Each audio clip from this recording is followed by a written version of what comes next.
Actas de las sesiones 246 y 247 se ponen a disposición de los miembros de la comisión. La señora secretaria dará lectura a la cuenta. Gracias. Se han recibido los siguientes documentos. Proyecto de ley iniciado en moción de los diputados señores Fuenzalida, don Juan, Rey, Romero y Sauerbaum, que suspende la aplicación de las pruebas del sistema de medición de la calidad de la educación SIMSE correspondientes al año 2021 debido a la pandemia de COVID-19.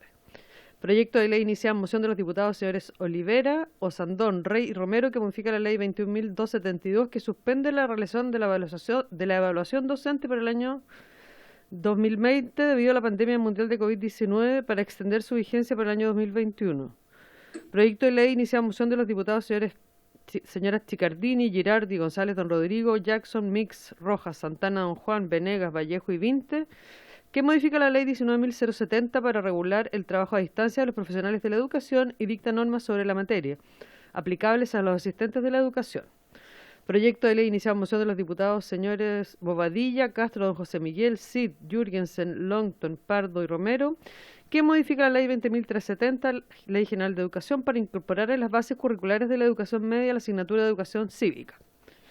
Ordinario 366 del subsecretario de Educación, mediante el cual da respuesta a oficio 1238 de esta comisión, por el que se remitieron comunicaciones de las estudiantes Catalina Orrego y Valentina Plaza, quienes adjuntaron carta de los alumnos de quinto año de Psicología de Orientación Humanista Transpersonal del Convenio de Universidad del Pacífico, Universidad Tecnológica Metropolitana, en la que relatan los problemas que han encontrado para continuar con sus estudios, así como para el cumplimiento estricto de los requerimientos establecidos en el convenio.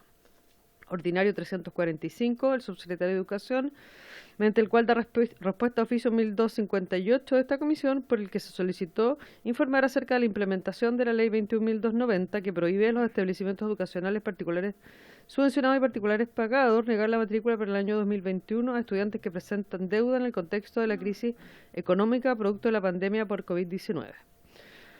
Ordinario 357 del subsecretario de Educación, mediante el cual da respuesta a oficio 1259 de esta comisión, por el que se manifestó la preocupación de la comisión por la compleja situación financiera por la que atraviesan las universidades estatales, particularmente las universidades regionales, tales como la Universidad Arturo Prat y la Universidad de Atacama. Ordinario 338 del subsecretario de Educación, mediante el cual da respuesta a oficio 1283 de esta comisión, por el que se solicitó informar detalladamente acerca del estado de avance del proceso de establecimiento de los aranceles regulados de pregrado de las carreras de instituciones de educación superior partícipes del financiamiento institucional para la gratuidad por la Comisión de Expertos de Regulación de Aranceles, en cumplimiento de la Ley 21.091 sobre educación superior. Ordinario 347 del subsecretario de Educación, mediante el cual da respuesta a oficio 1285 de esta comisión, por el que se remitió al superintendente denuncia de una apoderada del Liceo Bicentenario Mary Graham de Villa Alemana por situaciones irregulares en relación a las calificaciones de las estudiantes del mencionado establecimiento durante el año 2020 y las consecuentes repitencias de los mismos. Ordinario 376 del subsecretario de Educación, mediante el cual da respuesta a oficio 1293 de esta comisión, por el que se comunicó que ha recibido diversas denuncias efectuadas por estudiantes de la carrera de Obstetricia y Puericultura de la Universidad Iberoamericana de Ciencias y Tecnología en convenio con la Universidad de Santiago de Chile, en lo relativo a la incierta situación en torno al proceso de titulación ante la falta de campos clínicos. Ordinario 375, el subsecretario de Educación, mediante el cual da respuesta a oficio 1294 de esta comisión, por el que se comunicó haber tomado conocimiento de las dificultades de los estudiantes de las carreras de educación superior del ámbito de la salud han sufrido para la obtención de campos clínicos indispensables para la realización de sus prácticas profesionales. Ordinario 373 del subsecretario de Educación, mediante el cual da respuesta a oficio 1295 de esta comisión, por el que se remitió comunicación de la presidenta del Centro General de Padres y Apoderados del Colegio Nacional del Limache, colegio particular subvencionado perteneciente a la Fundación Colegio Nacional, por medio de la cual anexó cartas y comunicación de prensa que a su juicio ponen en evidencia las graves situaciones que están viviendo como comunidad educativa respecto al retorno voluntario a clases. Ordinario 354 del subsecretario de Educación, mediante el cual da respuesta a oficio 1336 de esta comisión, por el que se le comunicó haber tomado conocimiento de diversas denuncias acerca de la problemática por la que atraviesa un número importante de comunidades educativas de colegios con método Montessori, particularmente sobre la realización de exámenes de validación por parte de su alumnado y la negación de la opción de adaptar los temarios frente a las complicaciones suscitadas por la pandemia como las clases en modalidad telemática, situación que atendida a su gravedad impide cumplir con el objetivo pedagógico de la educación Montessori, volviendo los hechos irrelevante la elección de esta modalidad. Ordinario 342 del Subsecretario de Educación, mediante el cual da respuesta a oficio 1342 de esta comisión, por el que se le comunicó a la Seremi de Educación de la región de Valparaíso, que tomó conocimiento de la situación por la que atraviesa el Colegio Country School de Santo Domingo, establecimiento particular subvencionado que cerraría sus puertas a finales del año 2021, dada la no renovación del contrato de arriendo del terreno donde está emplazado. Ordinario 378 del Subsecretario de Educación, mediante el cual da respuesta a oficio 1344 de esta comisión, por el que se le comunicó haber tomado conocimiento de la preocupación de diversos apoderados a nivel nacional, por cuanto el seguro escolar no cubriría accidentes producidos en el hogar durante las actividades escolares en línea. Ordinario 2542 del Presidente del Consejo de Defensa del Estado, mediante el cual da respuesta a oficio 1352 de esta comisión, por el que se puso en conocimiento de ese servicio el oficio 1351. También de esta comisión dirigió al Contralor General de la República, en quien se le solicitó una completa auditoría a las cuentas corrientes de la Dirección de Administración de Educación Municipal de la Municipalidad de Puerto Montt, en consideración a informaciones de diferentes medios de comunicación social de la región que revelarían que esa entidad no ha podido acreditar gastos asociados a la subvención escolar preferencial y al programa de integración educacional PIE, correspondiente al año 2019. Oficio 11.241 del jefe de la Unidad Jurídica de la Contraloría Regional Metropolitana de Santiago, mediante el cual pasa a la Junta Nacional de Auxilio Escolar y Becas, oficio 1377 de esta comisión, a fin de que, en conformidad con lo expuesto en el artículo 9 de la Ley 10.336, informe a ese organismo al tenor de lo expuesto en el plazo de 10 días hábiles administrativos. Comunicación de la diputada Marcela Hernando, a través de la cual solicita poner en tabla el proyecto de ley iniciado en moción que modifica la Ley 20.158 en materia de requisitos para obtener la pensión asociada al título de profesor o educador, que da derecho a la bonificación de reconocimiento profesional. Señala que son cerca de 10.000 los profesionales de educación que no tienen acceso al pago de la BRP porque no cuentan con los requisitos exigidos en la ley y que gran parte de ellos trabajan en comunidades aisladas, localidades rurales o zonas de sacrificio. Correo electrónico del director ejecutivo de la Comisión Ingresa, a través del cual señala que el año 2020 estuvo marcado por la pandemia, suceso que también incidió los procesos y resultados del crédito con garantía estatal para estudios superiores.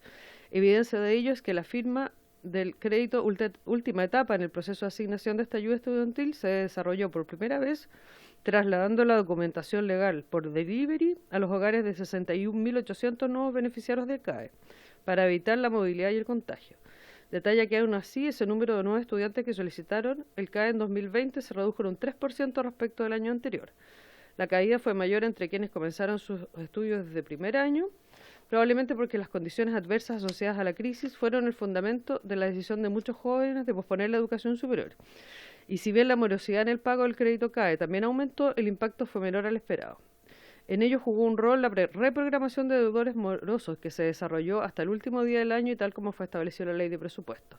Este inédito proceso permitió que 25.000 beneficiarios regularizaran su situación sin cobro de intereses por mora o gastos de cobranza, quedando en condiciones de obtener los beneficios de pago reservados por ley para los deudores CAE que están al día en el pago de sus cuotas. Agrega que para apoyar a las familias afectadas por la pandemia, la Comisión extendió el exceso de los beneficios de pago a los deudores a quienes se les suspendió el contrato de trabajo, se redujo su jornada laboral. Adjunta cuenta pública de la Comisión Ingresa que detalla la evolución del crédito CAE en este año en particular. Documento titulado Requisitos de admisión a las carreras de pedagogía, los casos de Finlandia, Inglaterra y Uruguay, elaborado por la Sección de Asesoría Técnica Parlamentaria de la Biblioteca del Congreso Nacional en el marco del estudio del proyecto de ley, originado un mensaje que modifica los requisitos de ingreso a carreras de pedagogía establecido en el artículo 27 bis de la Ley 20.129 y el artículo 36 transitorio de la Ley 20.903.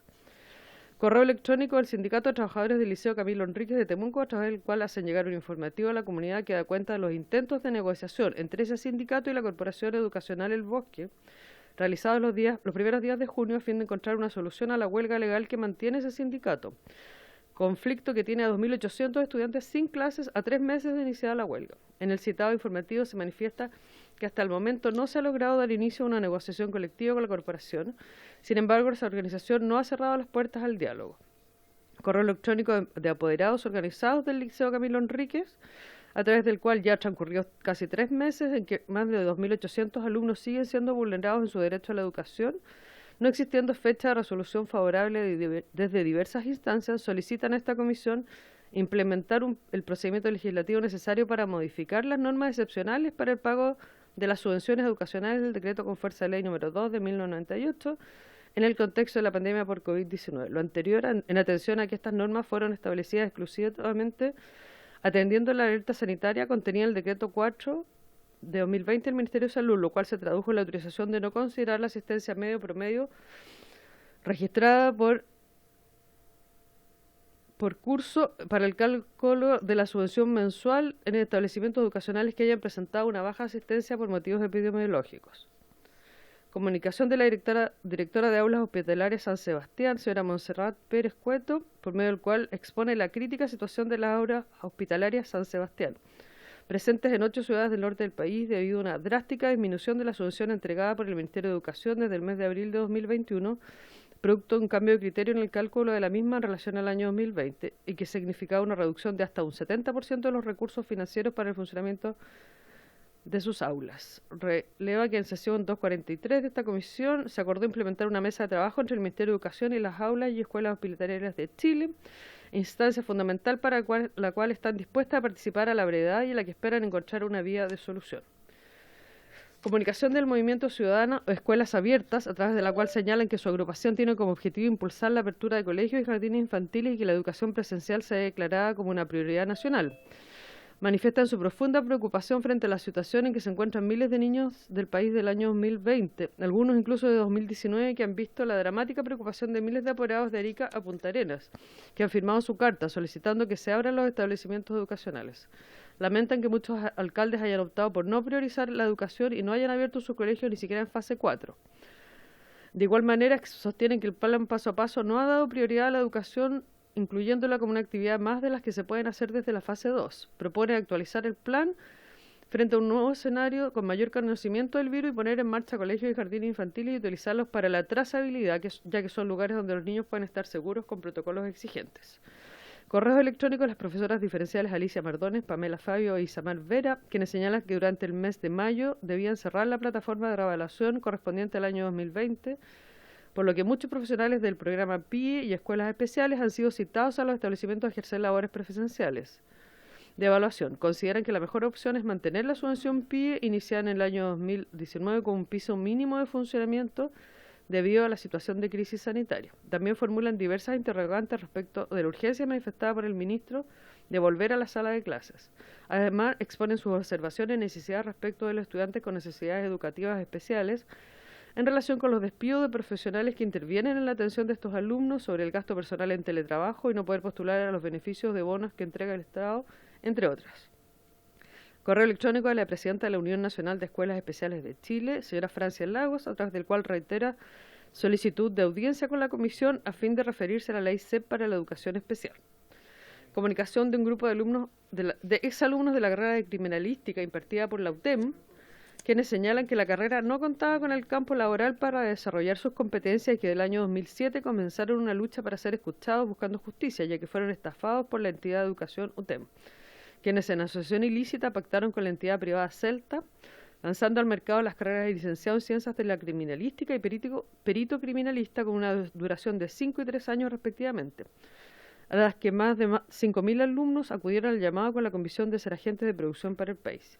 Llevan 14 años de lucha constante donde han interpuesto demandas con distintos abogados en distintas instancias. Argumentan que si bien es cierto que las sentencias no son precedentes para otros juicios, no entiende por qué solo las entidades educativas privadas fueron obligadas a indemnizar a sus alumnos, como es el caso del Instituto Santo Tomás y la UCINF, entre otros. Solicitan a la Comisión la conformación de una comisión investigadora respecto de este grave problema que les aqueja y demandan justicia, verdad y reparación.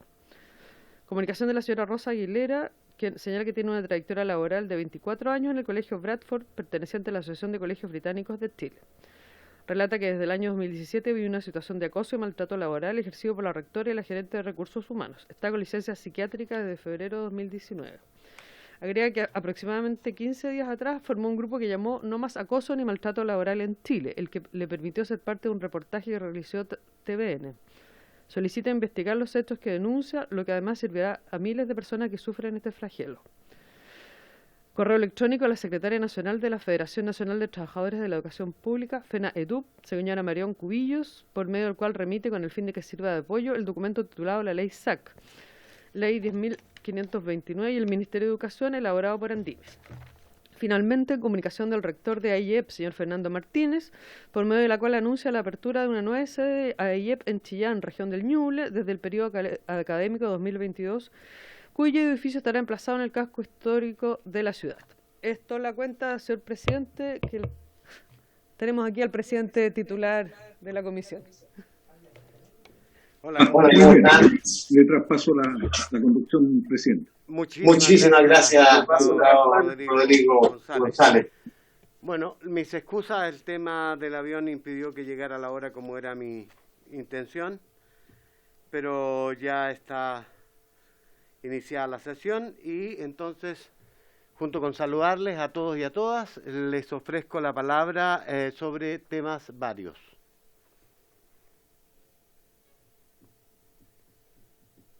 Les ofrezco la palabra sobre temas varios. No. Sobre la cuenta, perfecto.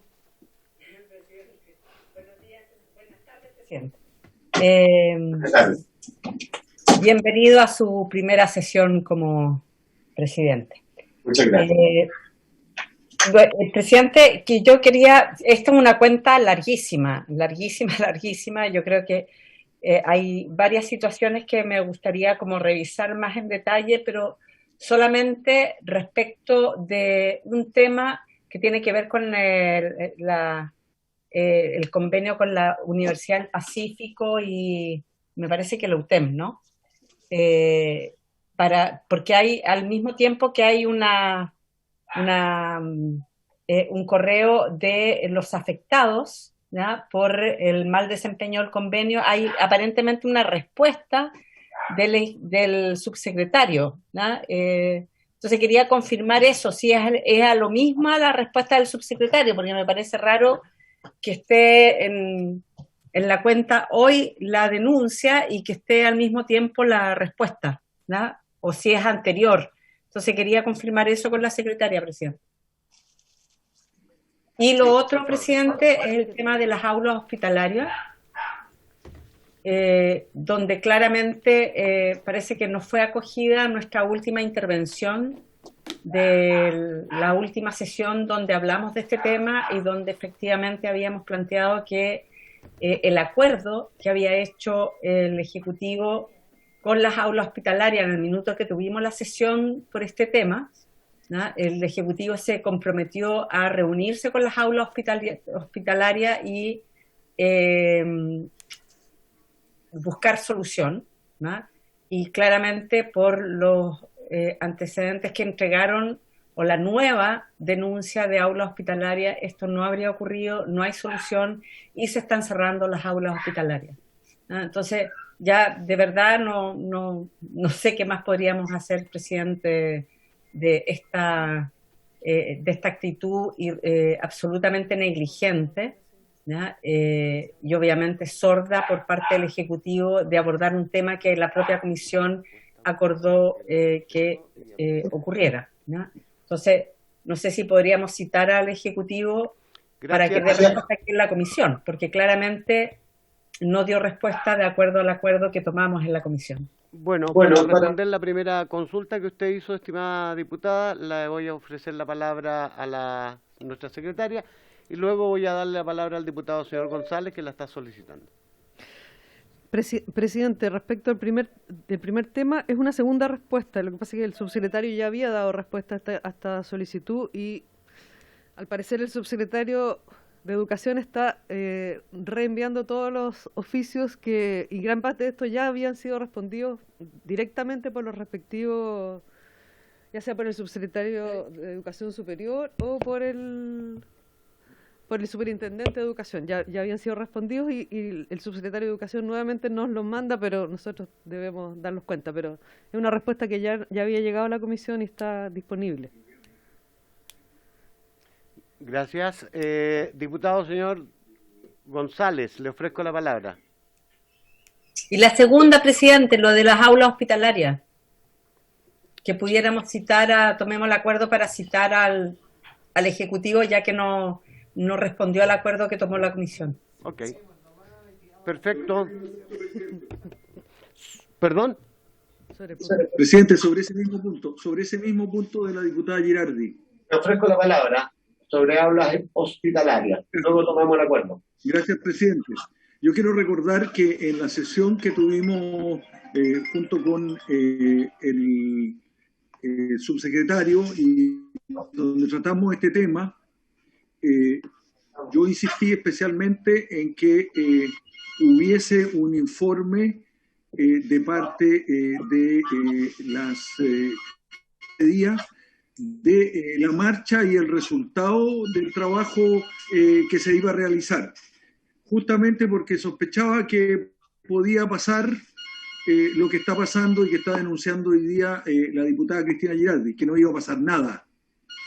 Y es importante acoger y tomar el acuerdo en esta comisión de citar al ministro de Educación sobre esta materia tan grave, porque no es posible que instituciones tan importantes y que tienen una significación desde el punto de vista de la inclusión tan grande como aquella que tienen las escuelas hospitalarias hoy día estén siendo desconocidas y que los acuerdos de comisión no se estén cumpliendo. Por eso pido especialmente que tomemos el acuerdo como comisión de citar al ministro de Educación para que nos dé respuesta sobre estos puntos. Bien, someto a consideración el acuerdo relativo a citar al señor ministro con el objeto de abordar específicamente el tema de aulas hospitalarias. ¿Hay acuerdo? Acordado. Sigue ofrecida la palabra en relación a la cuenta, como bien me hizo ver Cristina.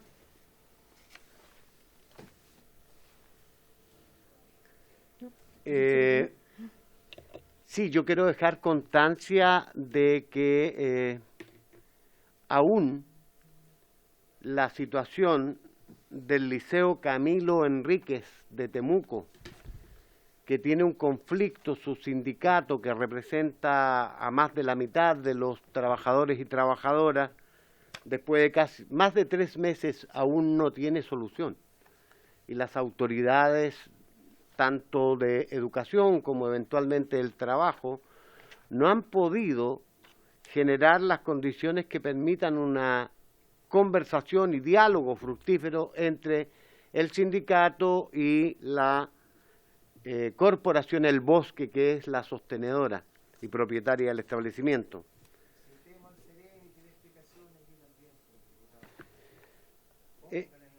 No, lo que ocurre es que me temo que hay un problema mayor, como es el tema de una suerte de vacío legal que se habría generado, porque se supone que legislamos en torno a que las corporaciones son sin fines de lucro.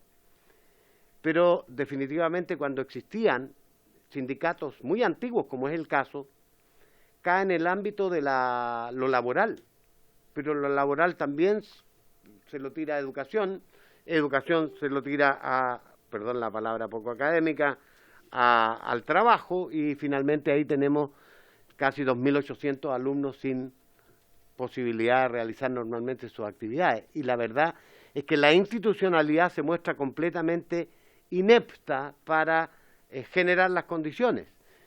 Este colegio fue adquirido con créditos Corfo, o sea, con recursos del Estado, en el marco de la ley de inclusión. Entonces, yo creo que debiera haber ahí una capacidad de parte del Estado de... Incluso están solicitando, y yo me adhiero a eso, que llegó el minuto que la autoridad considere nombrar un administrador provisional, probablemente, dado este impasse que no tiene solución, porque no hay voluntad de las partes de llegar a un acuerdo. Debo dejar constancia porque me ha llamado mucha gente, me envían correos, cartas, etcétera, por este problema que ustedes recordarán, yo planteé, incluso invitamos a los representantes del sindicato a esta comisión para ver que si ellos podían ayudar a sensibilizar a las autoridades, y esto no ha ocurrido. qué proponer. Esa es la consulta de este minuto, porque el subsecretario ya nos dio respuesta.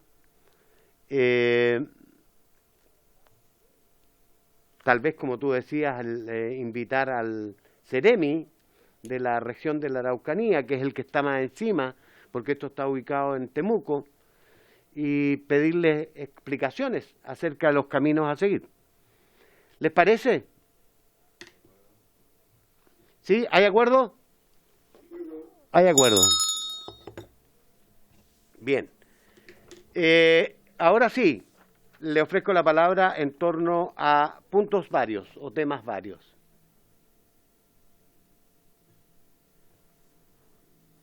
¿No hay? Diputado señor Rodrigo González. Presidente, en la sesión pasada se dio cuenta en la comisión que había sido entregada a los miembros de la comisión el informe de la jornada temática que se hizo y seminario sobre educación pública, que tiene conceptos y elementos muy valiosos para la situación que se está viviendo hoy día y que es gravísima en la educación pública y especialmente en los SLEP. Además hay proyectos que están planteando, digamos, hacer un lapso en el proceso muy álgido en el debate entre los actores educacionales en la educación pública, tanto asistentes de la educación como... y por eso estimo que es muy importante que esta comisión, como acordó en su oportunidad, tome conocimiento de este informe de la profesora Verónica López, directora de incluso organismo de la Universidad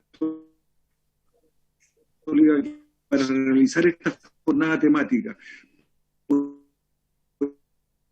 eso sea en la sesión de mañana o invitemos por un lapso breve a la profesora Verónica López para que nos dé cuenta del informe, de tal manera de que tomemos acuerdo sobre el procedimiento que utilizaremos como comisión y tomar medidas en relación con las propuestas hechas por esa jornada temática de esta comisión. Diputado González. Consideramos que está en lo cierto, apoyamos su idea, tenemos tabla ya establecida para lo que es esta semana y en consecuencia vamos junto con la secretaria a buscar el espacio para hacerlo a la brevedad, que la señora Verónica López pueda darnos cuenta de las conclusiones de ese trabajo que es muy importante porque además lo impulsó esta comisión. Quiero contarles también, dentro de puntos varios, vamos a darle urgencia. En puntos varios, nuestra eficiente secretaria abogada, o abogada secretaria, ¿no es cierto?, María Soledad, me hizo llegar muy proactivamente, en la semana que recién termina, la pasada, un documento con todas las instituciones, personas, que han solicitado venir a exponer a esta sala y lo mismo respecto de los proyectos de ley que están susceptibles de ser analizados.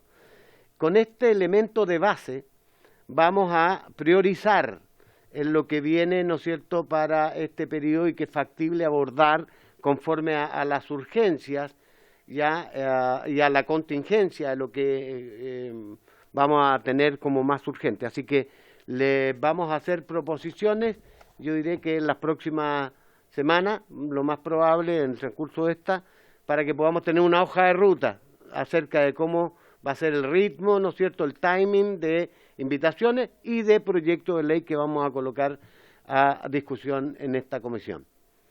Eso por ahora, así que acogemos su solicitud y yo creo que hay acuerdo de invitarla, ¿cierto? Acuerdo adoptado.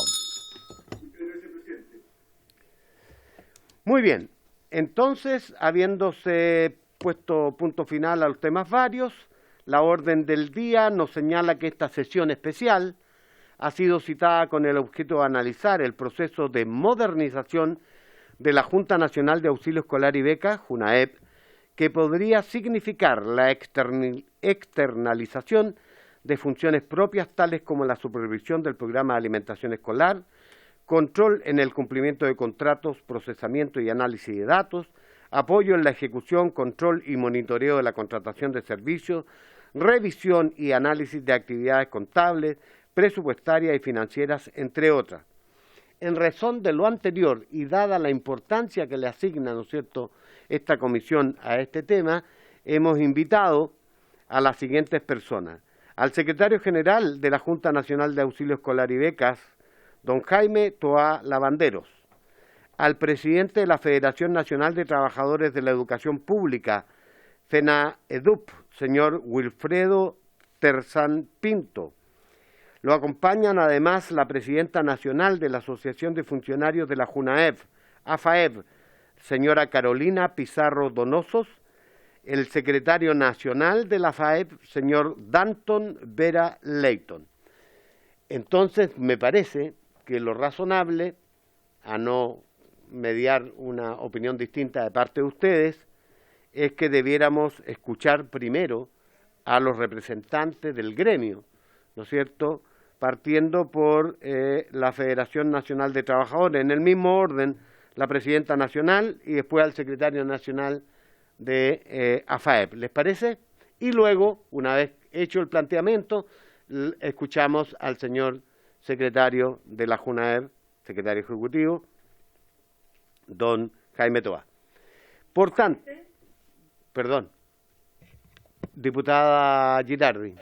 Sí, presidente, solamente antes de dar la palabra a los invitados y lo que usted propone, yo quería enviar al grupo de la Comisión de Educación, ¿ya?, una presentación que hicimos a la Contraloría por este tema, ¿no?, donde está la mayoría de los miembros de esta comisión que firmaron esta solicitud.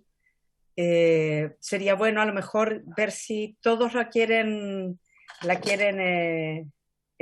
firmar por parte de la comisión para que se envíe por parte de la comisión, ¿no? Pero básicamente lo que plantea es que la externalización de la función de fiscalización, ¿no?, está absolutamente fuera de la legalidad, ¿no?, porque claramente la fiscalización, ¿no?, son competencias propias y exclusivas de los órganos públicos, ¿no?, y no de empresas privadas, ¿no? Hay que recordar que la fiscalización conlleva la idea y el concepto de ministro de fe, ¿ya?, y los ministros de fe solo lo pueden realizar funcionarios que sean de planta o contrata, no pueden ser funcionarios honorarios, no pueden ser de la planta. Sí, presidente, solamente para señalar que esta presentación la hicimos, ¿ya?, y que sería importante que se sepa por parte del resto de los miembros de esta comisión para ver si quieren adherir y tomar el acuerdo que después lo enviemos como comisión completa. Estamos plenamente de acuerdo. Lo único es que queremos escuchar la descripción del problema que tenemos, ¿no es cierto?, la respuesta del Ejecutivo, y después y por cierto, valoramos la acción de enviar ese documento a la Contraloría. Así que le propongo que una vez escuchado a ellos, los demos a conocer, los leamos por parte de la Secretaría y le propongamos, solicitemos a todos aquellos que no lo han aún firmado, si quieren adherir. ¿Les parece? Ok.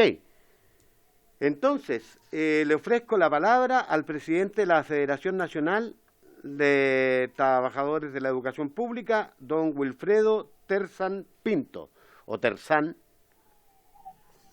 Terzán. Terzán. Sí. Buenas tardes, presidente, y a todas y todos los integrantes de la comisión. Desde ya valoramos y agradecemos el espacio que se nos otorga.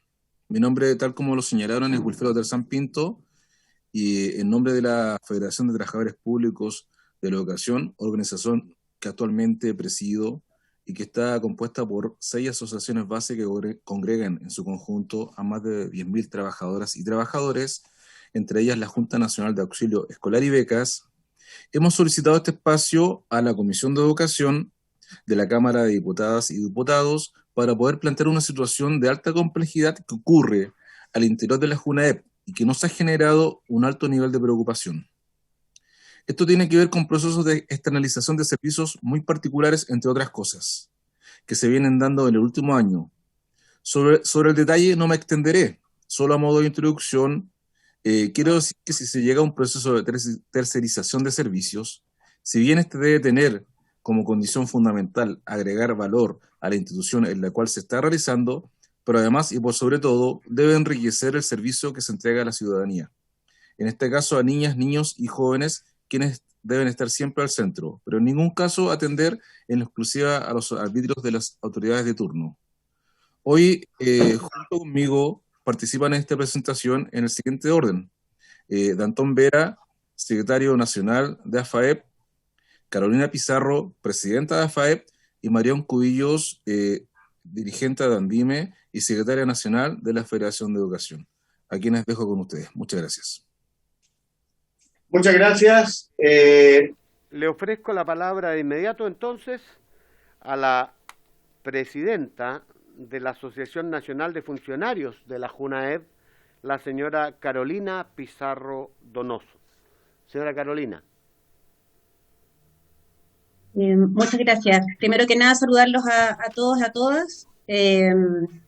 Ya no voy a decir no es costumbre, pero ya me siento casi familiarizada en esta comisión, ya nos ha tocado venir varias veces. Así que, de todas maneras, nunca está de más darle las gracias por el espacio, por permitirnos presentar nuestra visión y nuestras dificultades que estamos viviendo hace ya varios años en la institución. Yo quería partir, tengo una presentación, así que voy a intentar aquí, no sé si no se puede, no estoy autorizada. No sé si me pueden habilitar para hacer una... Está listo. Está autorizado.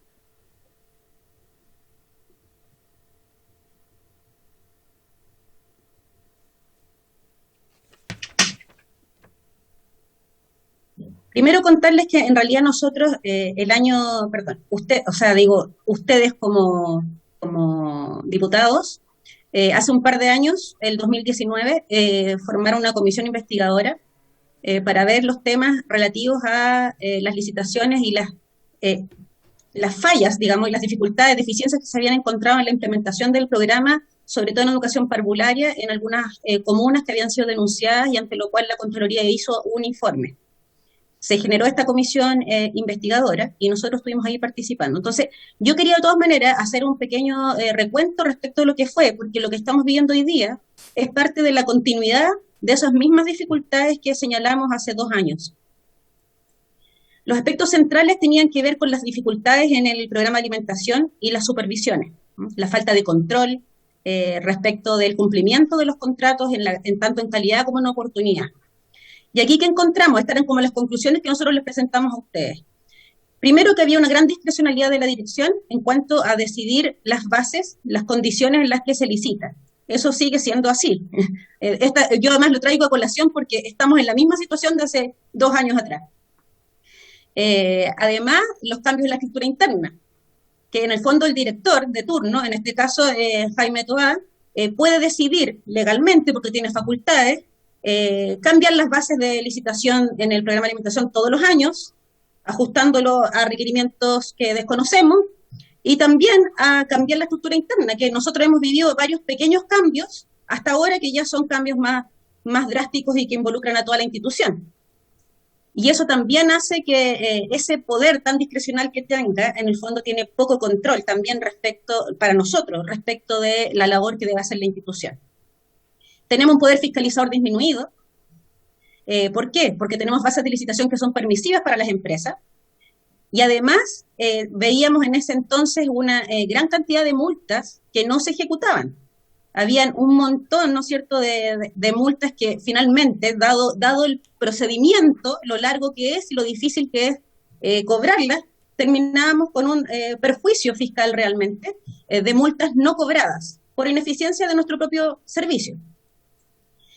Una debilidad institucional que estaba dada entonces por una baja dotación además de los supervisores y también de nuestros compañeros del área de multas, y la externalización de los servicios de control. Es prácticamente lo mismo que estamos viendo hoy día, por eso que lo traje a colación. ¿Qué cosas también nos llamaban la atención, o más que llaman la atención, nos preocupaban y nos siguen preocupando? Aquí ha habido con el tiempo un aumento de la concentración del poder y la información respecto a lo que pasa en la institución.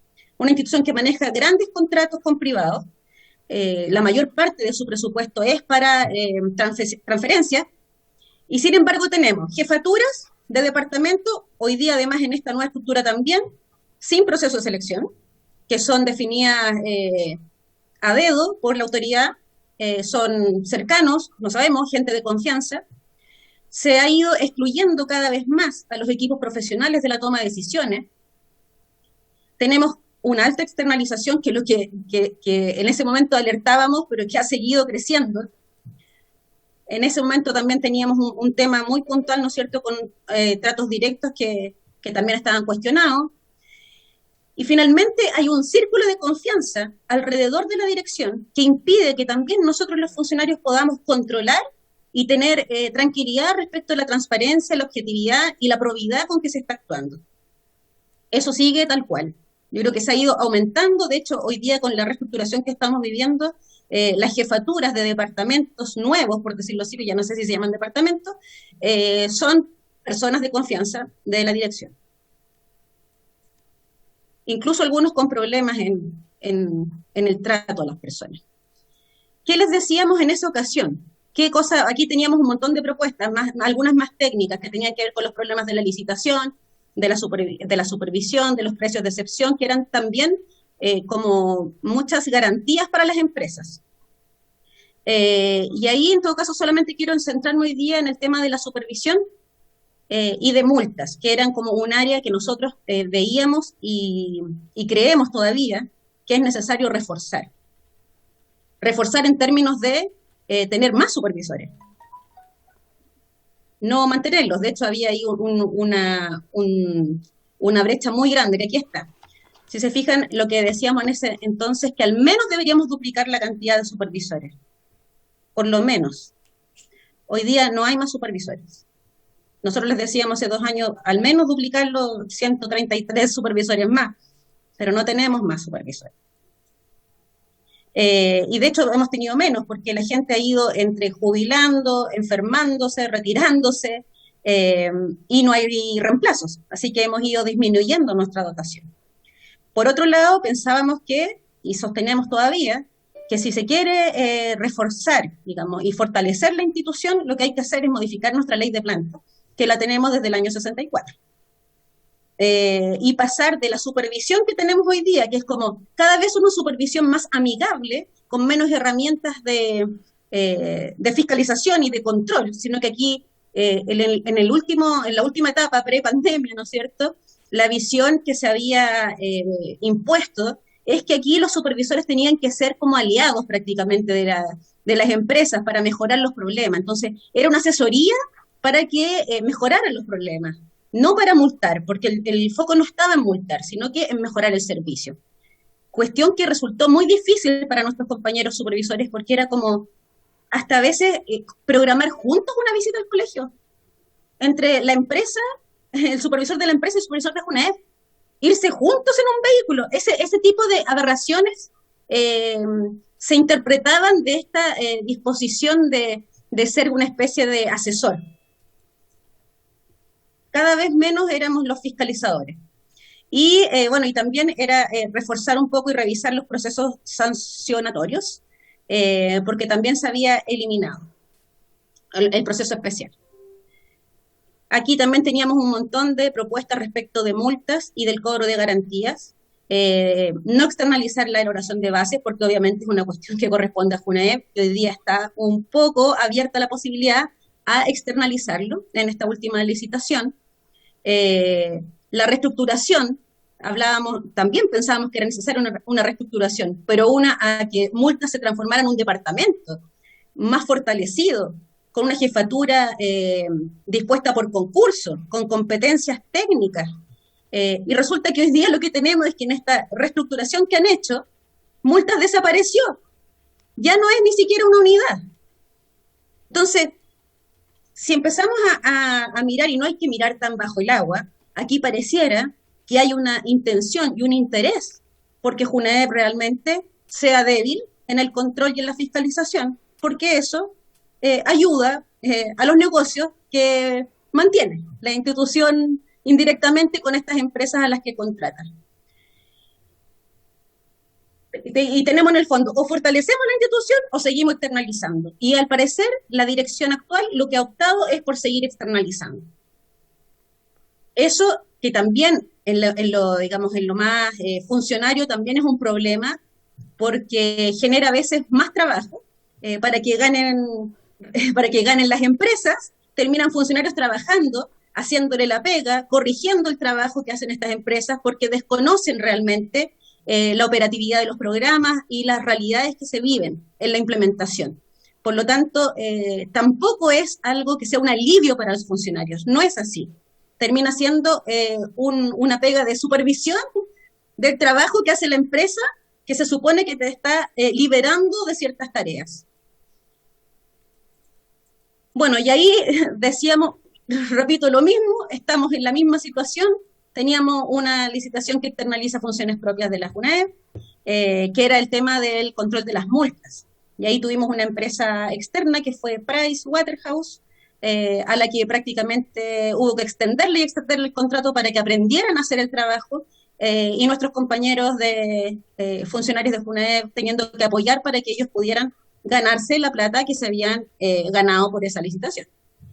Y teníamos finalmente una situación muy extraña parecía aquí, privados controlando privados. O sea, teníamos externalizada el control y las multas sobre los contratos que tenemos también con privados. ¿Y qué les pedíamos en ese entonces? Hace 2 años. Terminábamos en esa presentación, me acuerdo, en diciembre del 2019 en Valparaíso. Les decía, pucha, ojalá que puedan promover un mejor uso de los recursos institucionales, que fiscalicen más allá del término de la comisión, porque no sabíamos si realmente eso iba a tener un efecto en términos de cambiar las prácticas y la forma de decidir en la institución. Que ojalá pudieran colaborar en el fortalecimiento institucional en lugar de seguir avalando estas externalizaciones, y en ese sentido que nos ayudaran a impedir la profundización de este debilitamiento institucional. Sin embargo, ¿qué pasó? Digamos en la pandemia, porque el 2019 terminó ahí, después empezó el 2020 y al poco andar apareció la pandemia. Tuvimos varios problemas en distintos programas. En la beca alimentación, por ejemplo, había dificultad para hacer canje de la beca porque habían menos lugares disponibles por la pandemia, habían negocios que habían cerrado, los estudiantes no estaban yendo a sus lugares habituales de estudio, por lo tanto, la red que había para canje cercana a los centros de educación ya no era útil si las personas estaban en sus casas, sobre todo en algunos sectores que estaban más aislados de esta red, digamos, de establecimientos. Y ahí, en un momento, ¿qué hizo Junaep? Tanto primero por el estallido, luego por la pandemia, hubo un menor uso en un momento de la beca alimentación por lo mismo, porque había dificultades en el acceso para canjearlo, porque habían cuarentena. ¿Y qué pensó Junaep? Retiremos esa plata. Saquémosle la plata a los saldos y recuperemos esa plata. En lugar de pensar que ahí habían estudiantes que no habían podido quizá suplir su alimentación dada esta dificultad. Luego, en becas, ¿qué nos pasó? Sobre todo en este año, sobre todo. Hubo un crecimiento mayor, por ejemplo, de la demanda, hubo muchas más postulaciones, hubo mucho más porcentaje de renovación también, lo que se entiende porque hay una necesidad mayor de recursos económicos. Las familias están deterioradas en términos de adquisitivos y, por lo tanto, es razonable que tuviéramos una mayor demanda. Creció la demanda tanto de postulantes como renovantes y nos quedaron 80.000 postulantes de la beca Presidente de la República excluidos, a pesar de estar en el perfil de tener excelentes notas y una alta vulnerabilidad según el Registro Social de Hogares.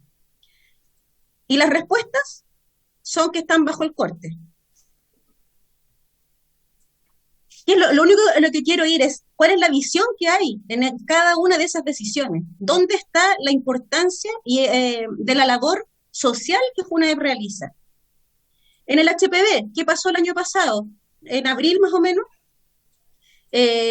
intentaron cerrar el programa, terminar con los contratos, porque no se iba a poder hacer. Obviamente, si estábamos en una pandemia no se iba a poder hacer de la misma forma. Y ahí hubo que armar una movilización para parar este intento de cerrar el programa de apoyo psicosocial y de salud mental, digamos, preventivo de salud mental para los estudiantes. Si no nos hubiésemos movilizado nosotros en conjunto con los trabajadores de la red de profesionales del HPB que están en las comunas, probablemente no habría existido este apoyo para los estudiantes. Y algunas de las cosas que observamos y que vemos con preocupación, que han pasado o que pueden pasar. En alimentación, claramente la focalización no responde a esta nueva realidad. Aquí tenemos nuevamente una mayor necesidad de alimentos que teníamos hace 2 años. Por lo tanto, habían a lo mejor estudiantes que, siendo focalizados, no hacían uso de este derecho, pero ahora sí lo quieren hacer, y ahora que querían hacer uso, la cobertura era menor. Por lo tanto, se nos han quedado estudiantes fuera. Los colegios este año, ellos han tenido la responsabilidad de decidir a quién darle, y por lo tanto no sabemos tampoco si eso está, con qué criterio lo están decidiendo. Bueno, obviamente hay un aumento por la precariedad económica, hay problemas en la cobertura, como les señalaba, a principio de año hubo un montón de reclamos, ¿no es cierto?, porque se hace en relación al año pasado, y el año pasado, y al antepasado, hay coberturas que no son similares. Hoy día las necesidades son mayores y la focalización, en un momento, creemos nosotros también, de emergencia sanitaria y crisis social y económica, debería reevaluarse, porque prácticamente no es necesario probablemente focalizar, así como otros beneficios del Estado. Tuvimos un cambio en el tipo de alimentación que se entregaba, o la forma de entrega, a la educación de adultos y jóvenes, que creo que varios de ustedes deben conocer. El año pasado se entregaba una canasta, y este año una canasta completa, igual que para los demás estudiantes, para 15 días, y ahora se les entrega el equivalente, entre comillas, a una colación. Y esos son 6 huevos, 1 kilo de harina y unos no sé cuántos gramos de una fórmula láctea. Además, hemos tenido dificultades en la supervisión. Obviamente, somos súper pocos supervisores, muy pocos. Muchas, además, son mujeres con hijos pequeños que han tenido dificultades el año pasado, sobre todo, y todavía, para poder hacer la labor en terreno. La falta también de apoyo en términos de vehículos, de sanitización. Tuvimos muchos problemas en algunas regiones, por ejemplo, en Araucanía, donde no había vehículo para que las personas estaban yendo en sus vehículos o en locomoción colectiva en medio de la pandemia, sin poder hacer uso, por ejemplo, de los servicios higiénicos de los establecimientos. Entonces, era en condiciones realmente precarias y absurdas. Pero bueno, si éramos pocos los supervisores antes, ahora en pandemia éramos menos y con más dificultades. Las preguntas y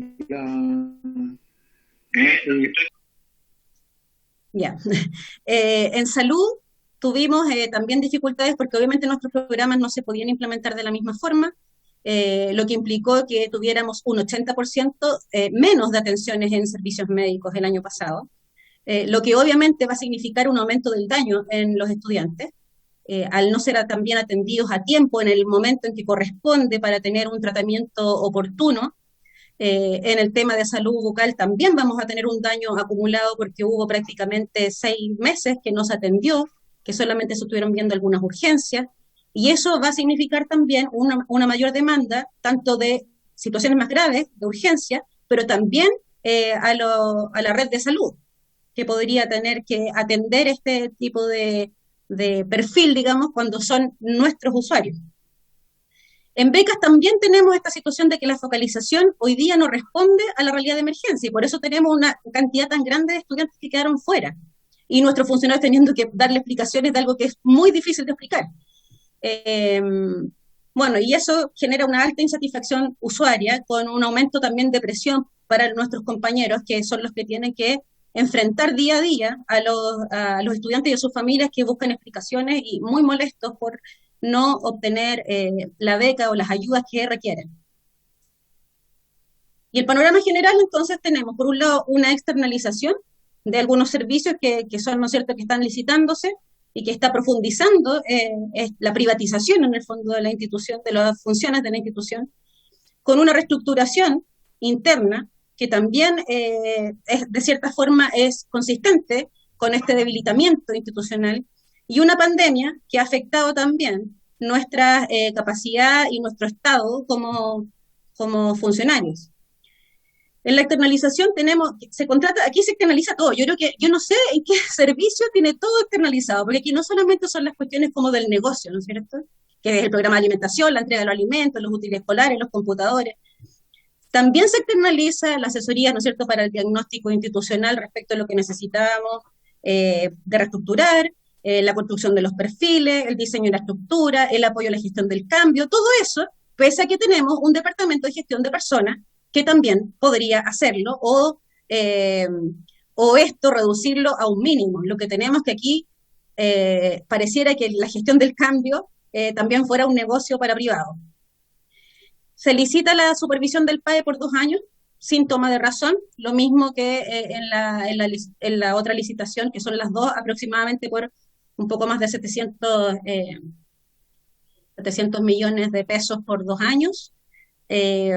Lo que vemos con más preocupación, si bien la supervisión del PAE ya es costumbre estarla externalizando, además no tenemos supervisores, el problema es la otra licitación que habla de otros servicios que hasta ahora no se habían externalizado y que sí afectan a áreas de informática, de compras, que son espacios, digamos, áreas de apoyo, que hoy día estarían también abriéndole la puerta a externalizarlas aún más.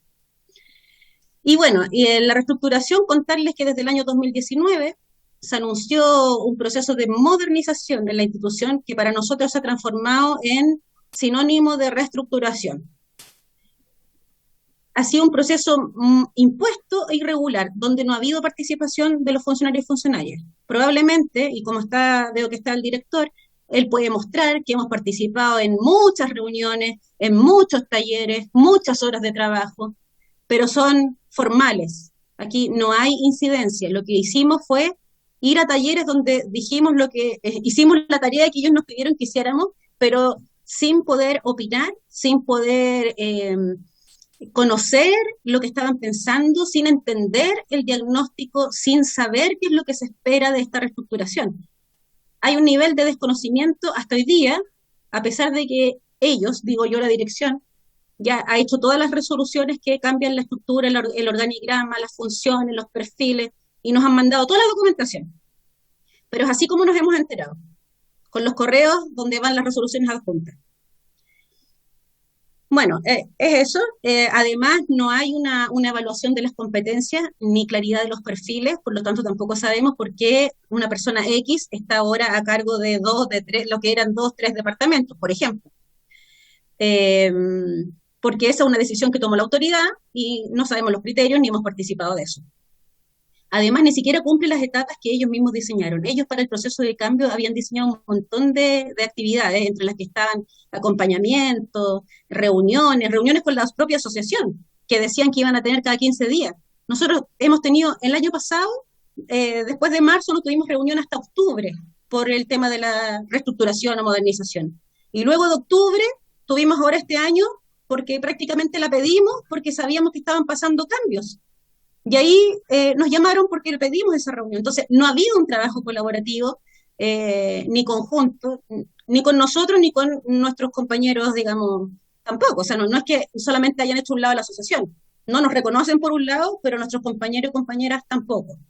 Y en términos de la pandemia, a mí también me gustaría contarles que hemos tenido graves problemas, probablemente muchos servicios están similares, de salud mental.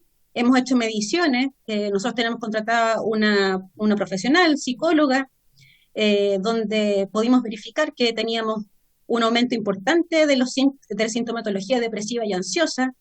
Tenemos hace 2 años una denuncia de acoso laboral en Los Ríos que hasta ahora no se resuelve, de 6 personas que denunciaron. En Atacama tuvimos 2 denuncias, o sea, 2 enfermedades profesionales, una denuncia por acoso, que tuvimos que hacer las gestiones para que Contraloría tomara el caso, porque no nos da la seguridad de que Junaed va a hacer los esfuerzos necesarios si lleva 2 años, más de 2 años, 2 años y medio, con una denuncia de acoso, un sumario, un curso. Bueno, ha aumentado la carga de trabajo, porque por esta circular de austeridad, ustedes sabrán que la gente que se enferma o la gente que renuncia no se reemplaza. Recién ahora entiendo que lo autorizaron. No sé si realmente la institución se preocupó e hizo las gestiones antes o solamente lo hizo ahora, la verdad no lo sabemos. Hasta ahora la gente ha tenido que arreglárselas y tratar de responder al trabajo que hay que hacer nomás. Hay mucha confusión e incertidumbre a causa de los cambios que ahora han hecho con la reestructuración. Como les digo, fue ahora entre fines de mayo y estos días de junio que emitieron todas las resoluciones de los cambios y la gente se fue enterando por correo electrónico de que ya no tenía la función que tenía, que ahora correspondía a otro equipo, que ahora dependía de otra persona. Otras personas así se enteraron que ya no eran encargados de unidad, sino que ahora ponían a otra persona, lo que también va a afectar la salud mental y el clima laboral. Para que ustedes sepan, tenemos hasta el día de hoy 6 enfermedades profesionales, 7 en realidad, ahora supe que hay otra confirmación. En un año tuvimos 4 fallecimientos, uno por un accidente y los otros a causa de situaciones de salud, pero que es totalmente anormal a un año común. O sea, aquí nosotros no nos ocurría esto, y esto tiene que ver también con la vulnerabilidad ante las dificultades de la pandemia, pero también del trabajo. Tenemos prácticamente 100 licencias presentadas mensualmente. Nosotros tenemos una dotación legal de 926, pero tenemos hoy día alrededor de 850 funcionarios que están realmente, digamos, trabajando. Y aquí solamente en realidad lo traje como para mostrárselos, porque no voy a entrar a detallarlo, que el director podría contar. Este es el nuevo organigrama que nos enteramos la semana pasada. Tiene nuevas áreas, ahora los programas ya no son departamentos, sino que hay un solo departamento que reúne los distintos programas. Antes eran todos departamentos distintos. Ahí se fusiona y habría que ver quiénes son las personas que están a cargo. Hasta donde vemos son personas cercanas y de confianza de la dirección. No hay concurso, se supone que lo van a hacer, pero mientras tanto las personas que están a cargo van a tomar las decisiones en total posesión del cargo. O sea, aquí no es que estén por mientras y por mientras no tomen decisiones.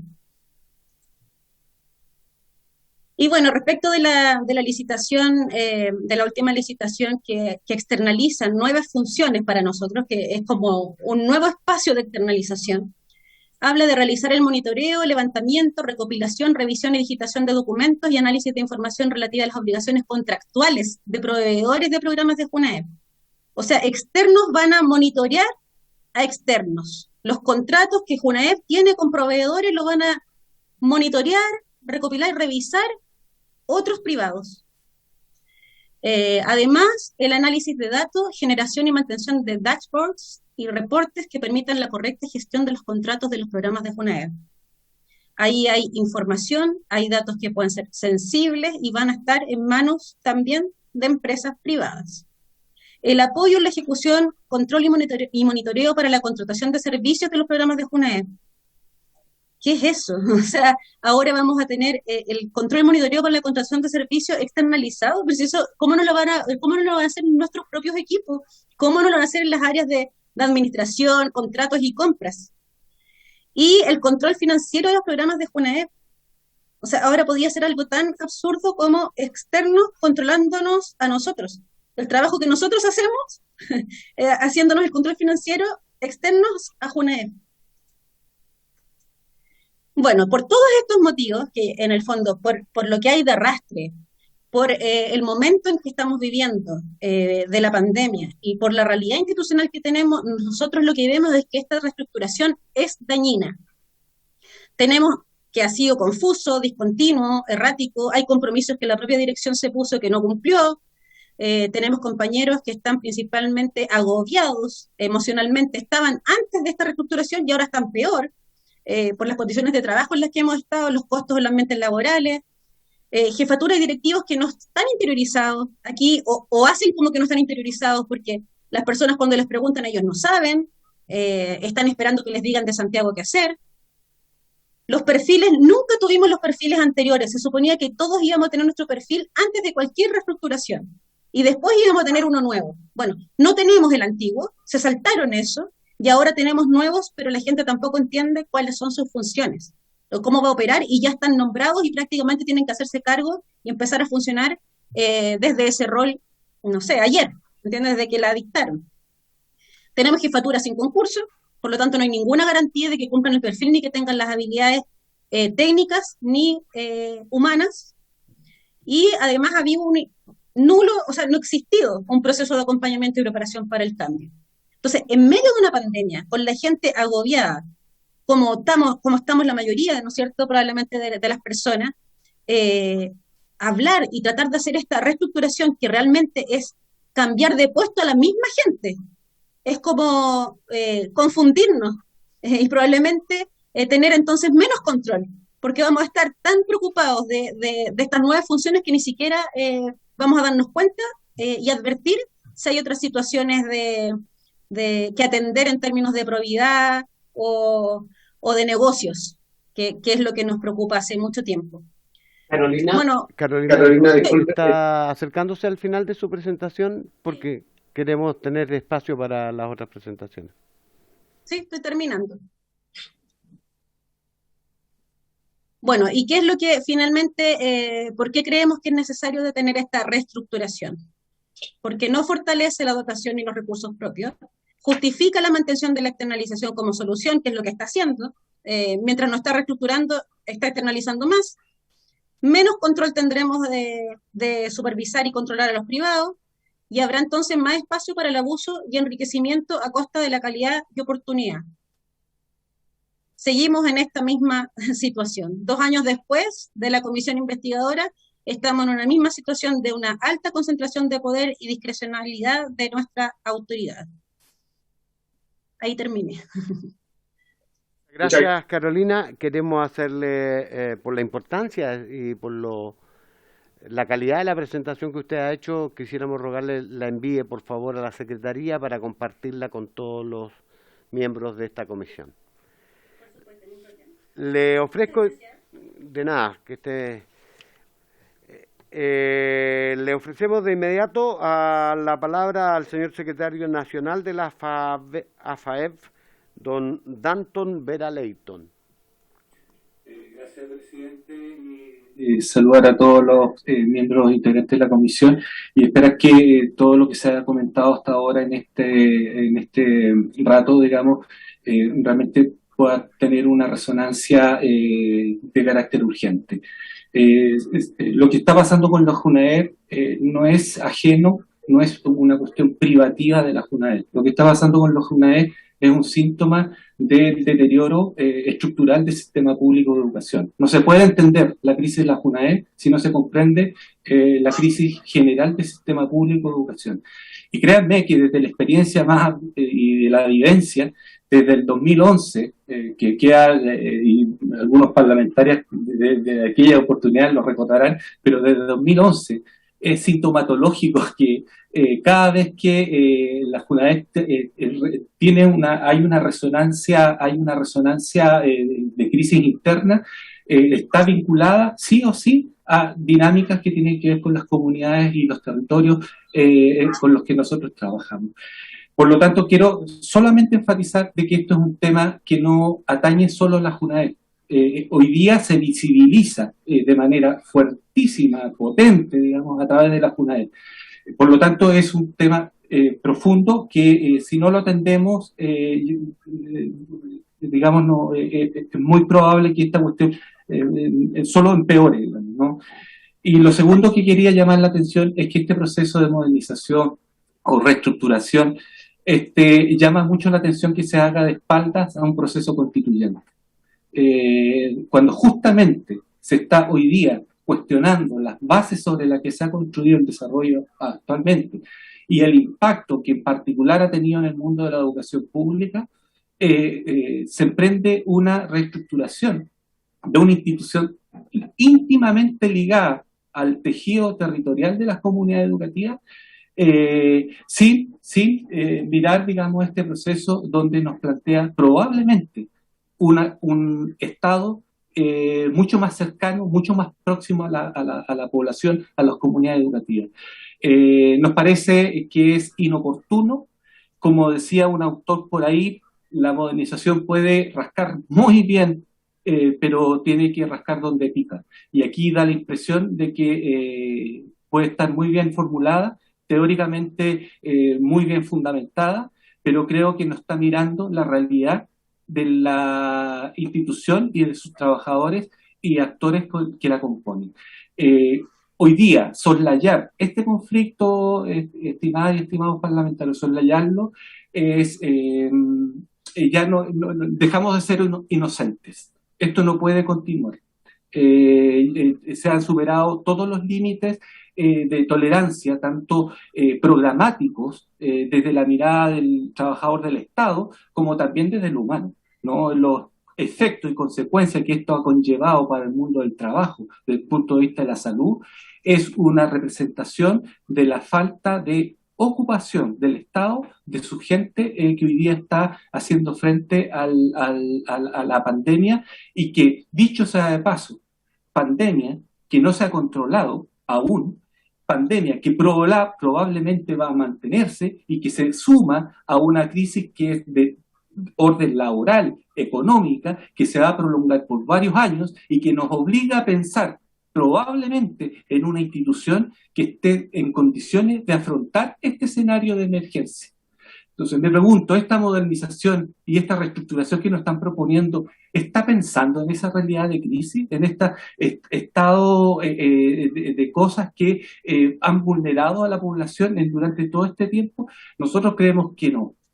Y si no lo paramos ahora, de verdad, fuera de hacer inviable la institución como FUNAEP y su impacto en el mundo del trabajo, es un síntoma claro de deterioro también a lo que es la red de apoyo a la comunidad educativa. Yo me quedo por ahí. Mientras tanto, gracias por el espacio. Gracias, Danton. De inmediato, y dado son las 13:18, le ofrecemos la palabra al señor director de la JUNAEP, don Jaime Toá. Estimado director, nos gustaría muchísimo solicitar que usted se refiriera especialmente a los emplazamientos que han hecho los gremios respecto de este programa de reestructuración y este propósito que se vislumbra, ¿no es cierto?, de externalización de funciones que son estratégicas de la institución. Presidente, primero saludar a usted, los integrantes de la comisión, a los demás invitados, a los funcionarios del Congreso. Tengo una presentación breve que explica de qué se trata este proceso, y después, con gusto, respondo a todas las preguntas que me hagan los integrantes de la comisión.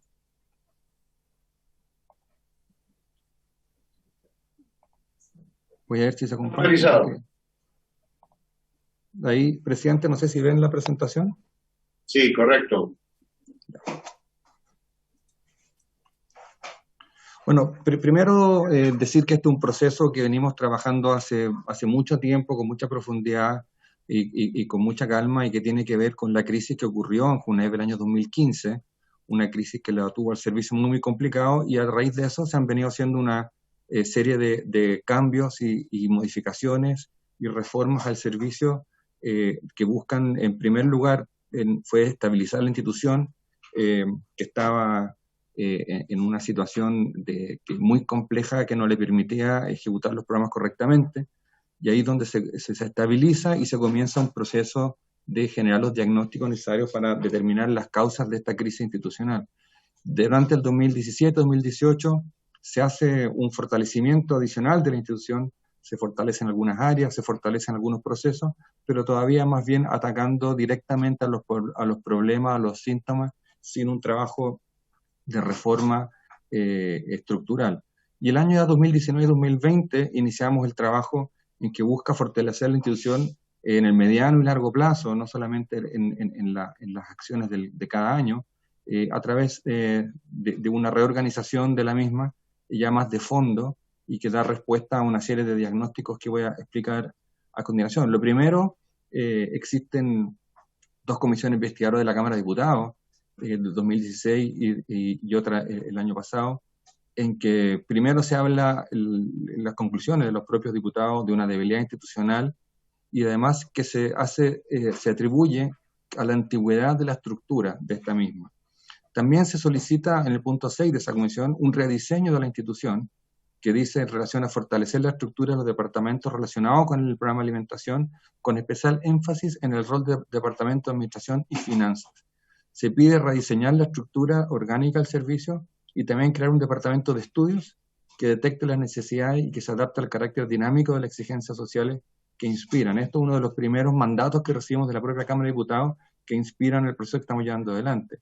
También el Banco Interamericano de Desarrollo participa de los diagnósticos y dicen que los beneficios que entrega a la JUNEF, más que una política integral, es una acumulación de mandatos y una planificación que se realizó, más que una planificación que se realiza en origen. O sea, lo que está diciendo que acá hay un conjunto, como una colección de programas, pero no una identificación de las necesidades reales del estudiante. Que existe un distanciamiento extremo entre el diseño y la implementación, impidiendo la mejora del diseño a partir de la experiencia y de las evaluaciones. Los procesos son muy complejos y artesanales en cuanto a la focalización, y por ende existe una dificultad para establecer elegibilidad y analizar las compatibilidades de los distintos beneficios que JUNEF entrega, o sea, que no se compatibilizan los beneficios, sino que se entregan uno a uno sin realizar los cruces de estos mismos como un conjunto. Hay una tremenda dificultad para estandarizar los procesos y la estructura no está alineada según la naturaleza de los entregables de las políticas públicas que tiene el servicio. Este es el diagnóstico que hace el Banco Interamericano el 2016. Después existe una asesoría que hacemos con técnica, con Sublatina, que establece que hay una débil presencia y en una visión de procesos en la estructura. O sea que aquí no trabajamos por procesos, que los procesos no son parte de lo que hace el servicio, y que también establece que los cargos y funciones son creados en función de contingencias y no una lógica organizacional, que los departamentos programáticos construyen la esencia del negocio JUNEF, tanto en su ámbito de especialidad como necesidades de integración. La definición de las unidades que integran los departamentos programáticos deberían adaptarse a una lógica de procesos, y no como están hoy día, a una lógica de especialización funcional o por producto, sino que se deberían reorganizar por procesos. Deberían considerarse, definirse nítidamente la separación de funciones que generan diferentes unidades que hagan cargo de definir las características de los servicios, contratarlos, controlar, etcétera. Aquí lo mismo que señala la Contraloría, que se debe producir una segregación de funciones y no como hoy día que hay una acumulación de funciones en departamentos técnicos específicos. También tenemos un trabajo con Cliodinámica, que también dice que la institución debe revisar y rediseñar su actual oferta programática en base a las nuevas necesidades que presentan los estudiantes y que hoy día son distintas a las que presentaban años atrás. También la necesidad de modernizar la institución en todo sentido, desde la oferta programática de sus servicios que otorga, modernizar la gestión interna y que busca alcanzar una mayor eficiencia y transparencia de la gestión, y finalmente incorporando tecnologías para la implementación de los servicios. También se recogieron entonces todos estos diagnósticos de entidades internas, también de procesos en cual participaron funcionarios, procesos en cual participaron el equipo directivo, sugerencias y conclusiones de la Cámara de Diputados, y también más de 50 auditorías de la Contraloría que sistemáticamente señalan estas dificultades que tiene la institución para llevar adelante sus programas, dado que tiene débiles procesos.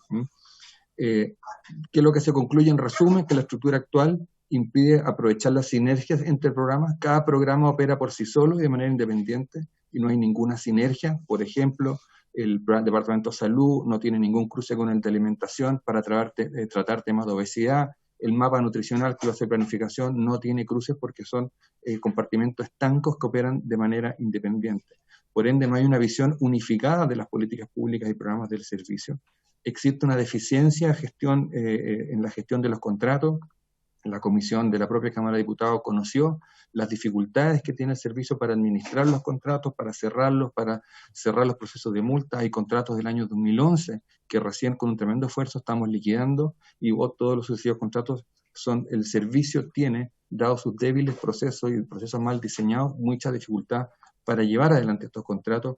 Existe una falta de control, dada la cantidad de silos y múltiples áreas y soporte, que el servicio está fragmentado en muchos silos, no actúa como un solo equipo, y eso dificulta el control de todas las acciones que tenemos. Tenemos una bajísima resolución de los requerimientos de usuarios. Esta es una de las cosas que más nos preocupa, lo que los estudiantes nos manifiestan y se comunican con nosotros, la insatisfacción del nivel de resolución que tiene el servicio hoy en día hacia ellos, y también se detecta una alta duplicidad de funciones, lo cual aumenta la carga laboral y riesgo de nuestros funcionarios a estar duplicando, incluso a veces en algunos procesos que detectamos, triplicando una misma función por tener estos silos que no están coordinados entre sí. Como decíamos, el año 2019 ya lanzamos la tercera fase del proceso armonizador, después de haber hecho una estabilización, un fortalecimiento, que significa una fase ya de reforma estructural, como lo solicitan las entidades fiscalizadoras, como lo solicitan, nos señalaron todas las consultorías que hemos tenido, y también en los procesos participativos de los funcionarios. ¿Cuáles son los principios sobre los cuales actuamos? Que son aquellos principios que existen en el mandato de la agencia, de la Agenda de Armonización del Estado. Primero, que la prioridad debe estar puesto en los ciudadanos y no en las propias instituciones, que la clave está en atender la necesidad de las personas, que la prioridad es unas transformaciones con impacto transversal, que todo proceso de transformación, para ser exitoso, debe compatibilizar una estructura de implementación gradual con la obtención de resultados tempranos. Se debe privilegiar el uso de la legislación y normas vigentes y utilizar el recurso de nueva legislación solo si es estrictamente necesario. El desarrollo de una nueva institucionalidad pública tiene que cumplir con un test de eficiencia y no duplicidad. ¿Cómo fuimos llevando las etapas de este proceso de modernización? Primero, una estrategia que determina cuáles son los objetivos institucionales. Luego se fijan los 3 objetivos institucionales, tal como lo señala la Agenda de Armonización. Luego se diseñan los nuevos procesos que buscan alcanzar un funcionamiento que nos permita superar todas las deficiencias que detectó la Cámara de Diputados, la Contraloría, las consultorías y nuestros propios equipos. Y finalmente se genera una nueva estructura institucional en base a la legislación vigente. Aquí lo que se cambia son la reorganización de los equipos y cómo funcionamos. La legislación que fija nuestra estructura en cuanto a departamentos, grados, etcétera, se mantiene, porque no hay una reforma legal al respecto. ¿Cuáles son las etapas que tenemos de este proceso de armonización? Primero, junto a los funcionarios, fijamos el propósito institucional de manera conjunta. Se habilitó un buzón para recoger los aportes de todos los funcionarios en primer lugar. Después se lanzó una encuesta que buscaba determinar cuáles son los propósitos que se sugerían. Se propusieron 9 áreas. El 68% de los funcionarios participó de esta encuesta, y también se hace a los funcionarios, en segundo lugar, que ellos redacten y propongan el nuevo propósito. Aquí está el resultado de la votación. No me voy a detener en algunos detalles para no alargarme, presidente, pero se plantearon 9 propósitos nuevos. Los funcionarios votaron en torno a cuáles les parecían. Además, recibimos 220 propuestas de propósitos y ajustes que había que hacer de los propios funcionarios. Aquí están todas las propuestas sistematizadas que los funcionarios nos hicieron llegar, las 220. Con en base a lo que los funcionarios habían votado y los propósitos que ellos enviaron, se eligieron los 4 que eran del área mayoritaria, y los propios funcionarios votaron entre estos 4 propósitos que estaban redactados literalmente por algunos funcionarios, y en esta elección que los funcionarios realizaron, uno de los propósitos fue elegido con el 41% de los votos, y fue aquel que se definió como propósito institucional, y además que iba a guiar este proceso modernizador. Después seguimos con la etapa 2, que era fijar los tal como establece la agenda de modernización, 3 objetivos nuevos para la institución. Aquí se hizo un levantamiento de desafíos con los funcionarios, se hizo una bajada después con representantes de los propios funcionarios y finalmente unas sesiones de validación con los equipos y representantes de estos nuevos propósitos. Para esta etapa se realizaron 30 talleres, asistieron 685 funcionarios, eso significó un 76% de participación y con 75 horas de conversación. Se levantaron en esta etapa 395 desafíos, acciones, objetivos de estos propios equipos en estos 30 talleres que se llevaron adelante. Aquí están reflejados los procesos y cómo se trabajó en estos talleres que estaban diseñados para elegir los nuevos objetivos de nuestra institución. Aquí están también el resultado de los objetivos que nos pusimos, cómo llegar a tiempo con los beneficios, no llegar atrasados a atender las necesidades de nuestros estudiantes. Aquí están todo lo que los funcionarios levantaron. Cómo poner a las personas en el centro de nuestro accionar. También recibimos una cantidad de propuestas que los funcionarios hicieron, que todas fueron sistematizadas y trabajadas. Después, cómo el trabajo que hacíamos era de calidad, no solamente llegábamos a tiempo, no solamente poníamos a las personas que atendemos en el centro, sino como lo hacíamos con un trabajo de calidad, y aquí también todas las propuestas sistematizadas que los equipos levantaron. A partir del trabajo anterior, se definieron los objetivos, que el primero era tener un sistema de gestión de calidad, teníamos que hacer nuestra gestión, nuestro proceso basado en un sistema de la calidad, teníamos que enfocarnos en nuestros usuarios y la experiencia que ellos tenían, y también el servicio tenía que ser entregado de manera oportuna. La política pública tenía que llegar a tiempo. En el caso nuestro es muy importante, nosotros tenemos ciclos de años escolares que parten en marzo y estábamos llegando atrasados con algunos de los servicios y teníamos que cambiar eso. Teniendo los 3 nuevos objetivos que los equipos definieron, comenzamos un trabajo ya de definir nuestros nuevos procesos, cómo nos organizábamos, no en silos, no en estos compartimentos estancos, sino que en procesos institucionales que pudiesen dar respuesta a los 3 objetivos. En las sesiones de proceso vimos propuestas de cómo optimizar, cómo mejorar los procesos de pago, fortalecer las supervisiones, las necesidades dinámicas de los usuarios, la redundancia en validaciones que teníamos, la retroalimentación y los estudios para mejorar nuestros programas, cómo estandarizamos los formatos, las resoluciones, los contratos, que teníamos una dispersión de distintos tipos de modelos que hacía muy difícil la administración, sistematizar los resultados de la evaluación y control, trazabilidad, que es una gran debilidad de la institución, que no existe suficiente trazabilidad, cómo mejorar la coordinación, establecer y ordenar ciclos de trabajo, romper los silos de trabajo, evitar controles paralelos y aumentar la comunicación y evitar el trabajo parcelado. Y una gran solicitud de los funcionarios era mejorar los niveles de comunicación y coordinación entre la Dirección Nacional y las direcciones regionales. Acá hicieron distintos ejercicios de cómo levantamos mapa procesos, diagnosticamos la ineficiencia de los procesos actuales, fuimos diseñando con los funcionarios propuestas de procesos nuevos. ¿Cuáles fueron las hipótesis que se hablaron en esos talleres? ¿Cuáles son las nuevas maneras de organizarnos? Y ahí habían varias hipótesis en torno a cómo teníamos que organizarnos. También cuáles son los procesos que requerimos diseñar en el nivel central y también cuáles son los procesos a nivel regional.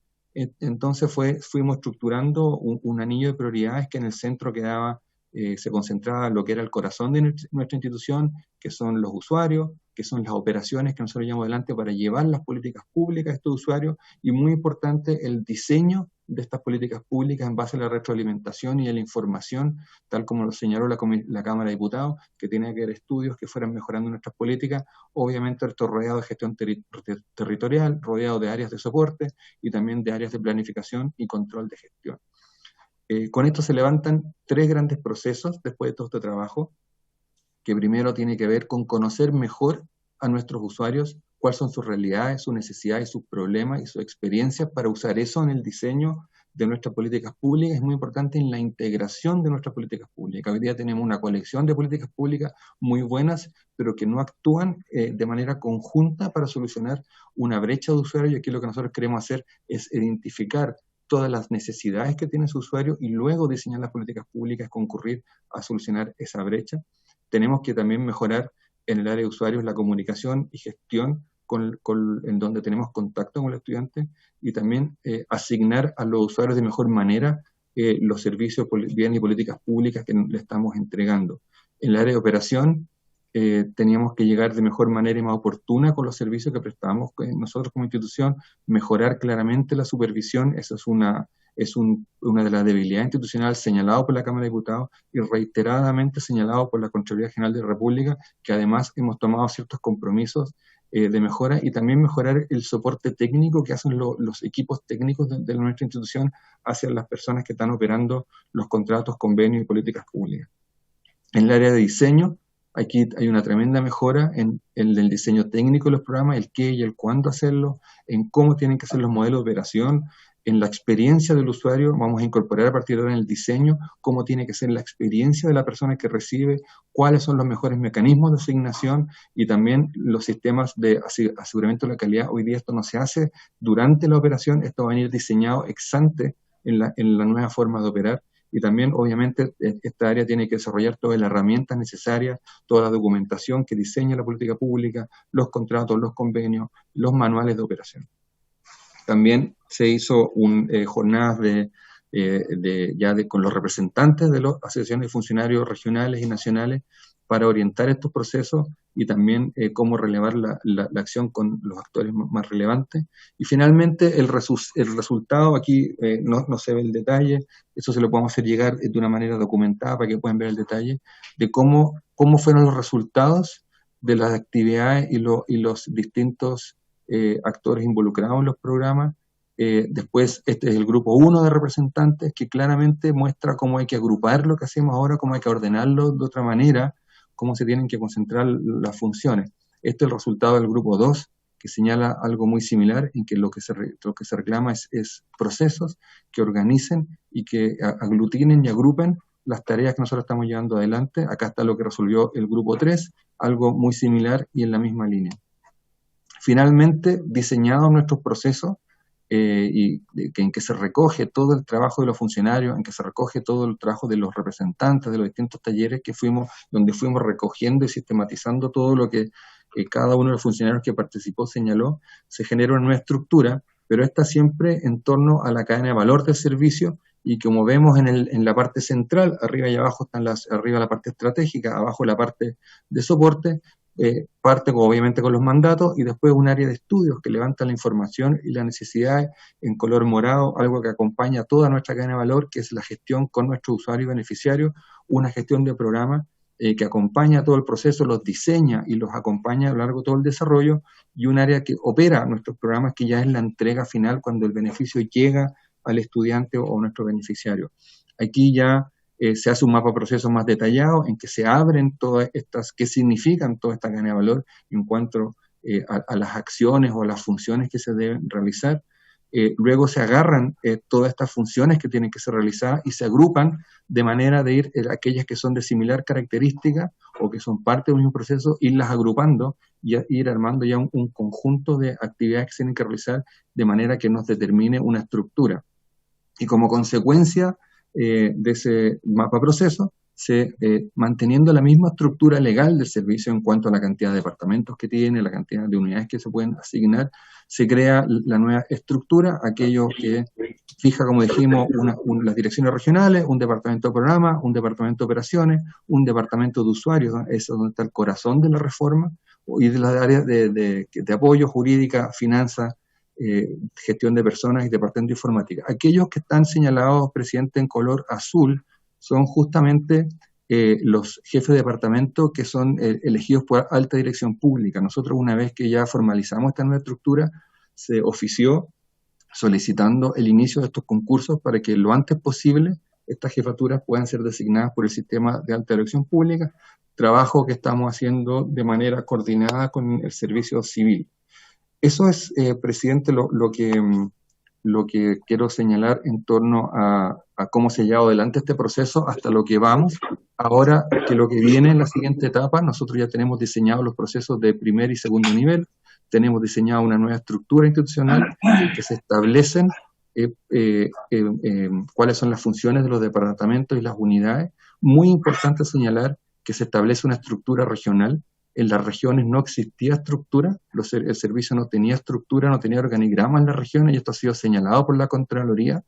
Esta es uno de los grandes avances de este proceso, que a partir de ahora las regiones sí tienen estructura formal, sí tienen unidades, sí tienen funciones y responsabilidades para todos los funcionarios, no como ocurría anteriormente, que existía simplemente una estructura de hecho, que era una réplica de la estructura de la Dirección Nacional.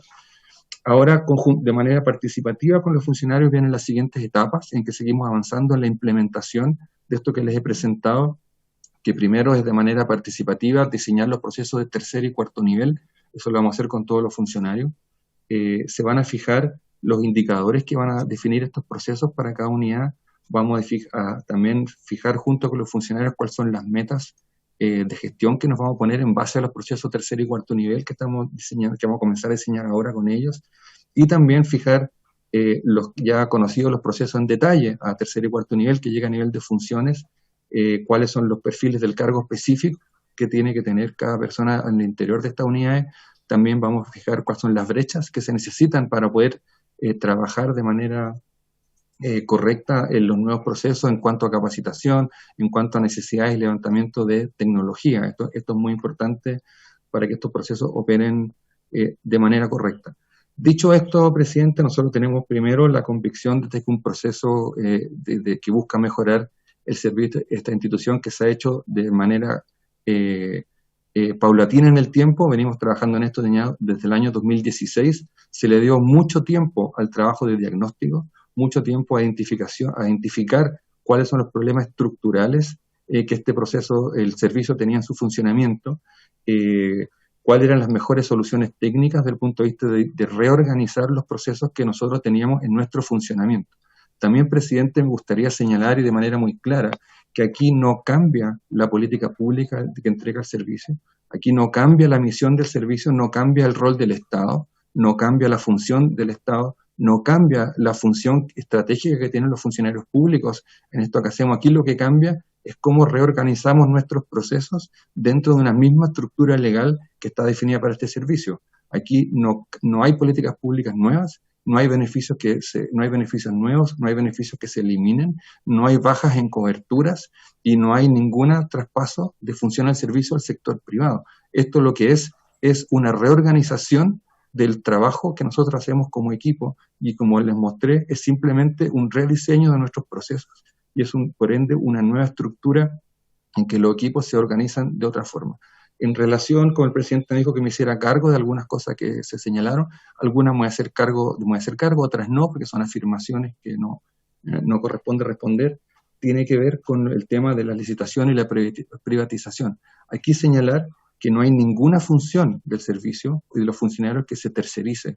Aquí lo que hay son, y ya ha existido siempre, son algunos servicios de apoyo que han prestado universidades, empresas privadas, consultorías, expertos profesionales, etcétera. Y esto es porque esto está señalado en la ley de presupuesto de nuestro servicio. Aquí no hay ninguna innovación en esta materia, no tiene ninguna relación con el proceso de modernización y mejora de nuestros procesos. Aquí hay dos glosas en la ley de presupuesto que aprobó el Congreso que nos entregan herramientas a través de una glosa de control de programas justamente para hacer convenios y contratar controles que ayuden a asegurar el buen funcionamiento de este servicio.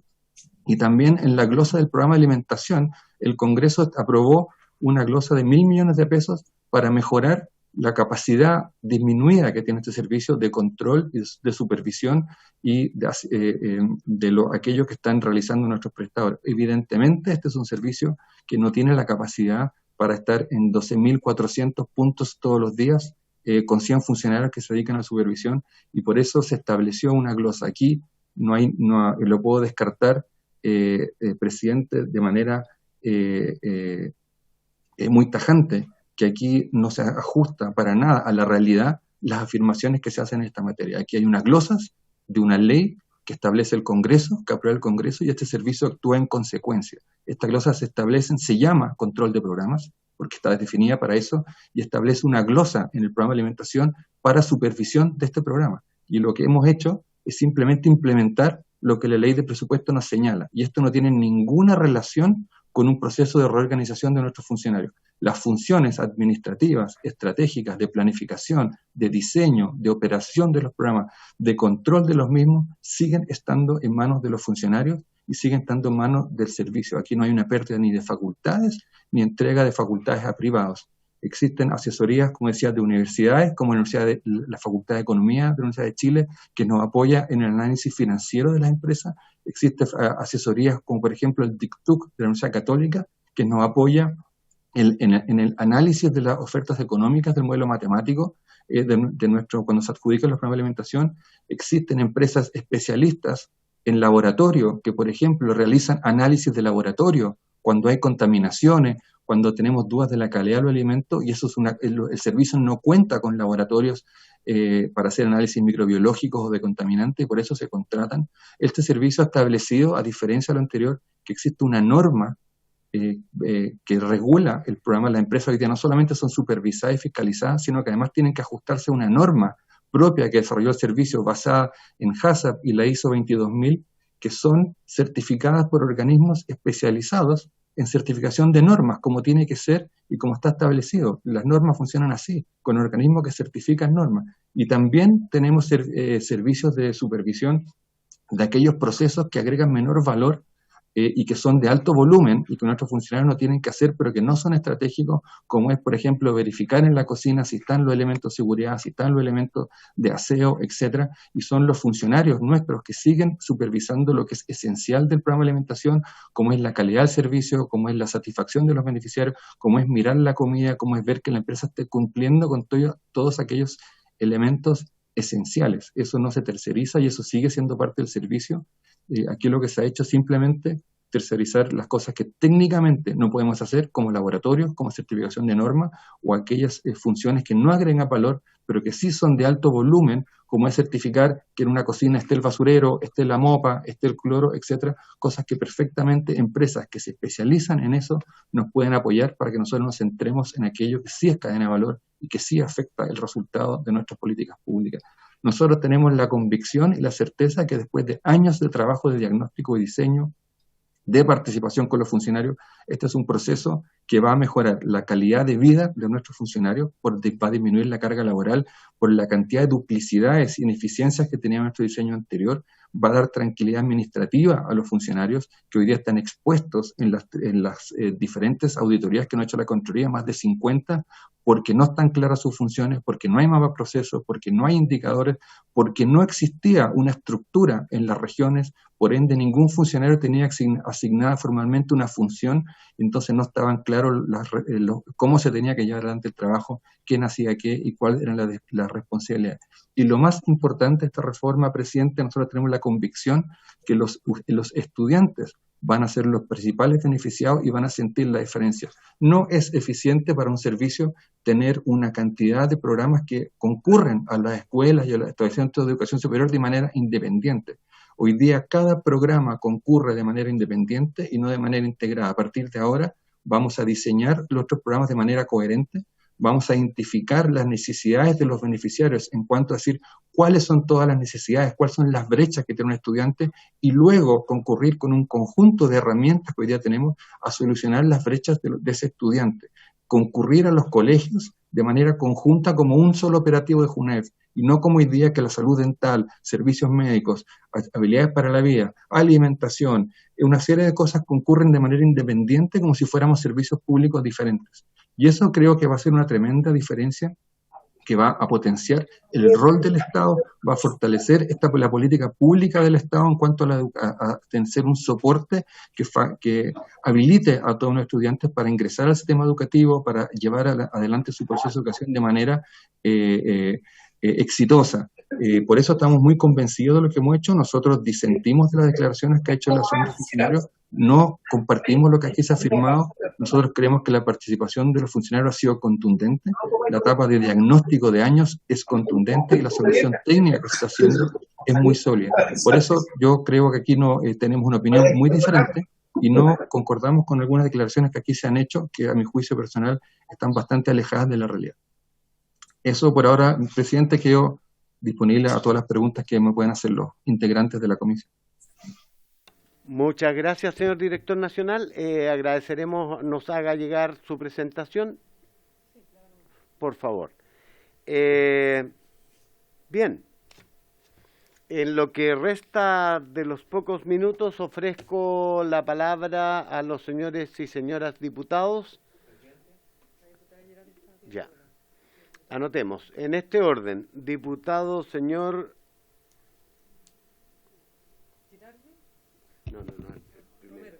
Diputado señor Romero, Girardi y González, en ese orden tengo anotado. Gracias, presidente. Brevemente, para ocupar bien los tiempos. A ver, escuchaba con atención a los dirigentes y sobre todo a Carolina. Hizo una pregunta muy recurrente desde que se formó la comisión investigadora hace ya algún tiempo atrás de Junaep. ¿Qué pasa con las multas? ¿Qué pasa con la fiscalización? Y no escuché al señor Toá responder. No sé si yo no escuché o no se refirió a eso. Y lo último, la verdad es que no entiendo, ¿eh?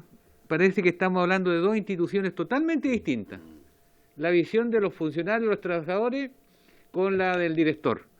Entonces me gustaría que me aclararan si estoy equivocado, estamos hablando de instituciones distintas, o si tienen algo de razón los dirigentes, o tiene toda la razón el director. Eso, presidente, gracias. Diputada Girardi. Gracias, presidente. Bueno, coincido con el diputado Romero, ¿no?, respecto de que parecen dos instituciones completamente distintas. Pero quisiera plantear algunas preguntas. Uno, que me gustaría conocer la posición del Ministerio de Educación respecto a este tema, porque claramente la Junaep no es una institución que se manda sola, se supone que depende del Ministerio de Educación.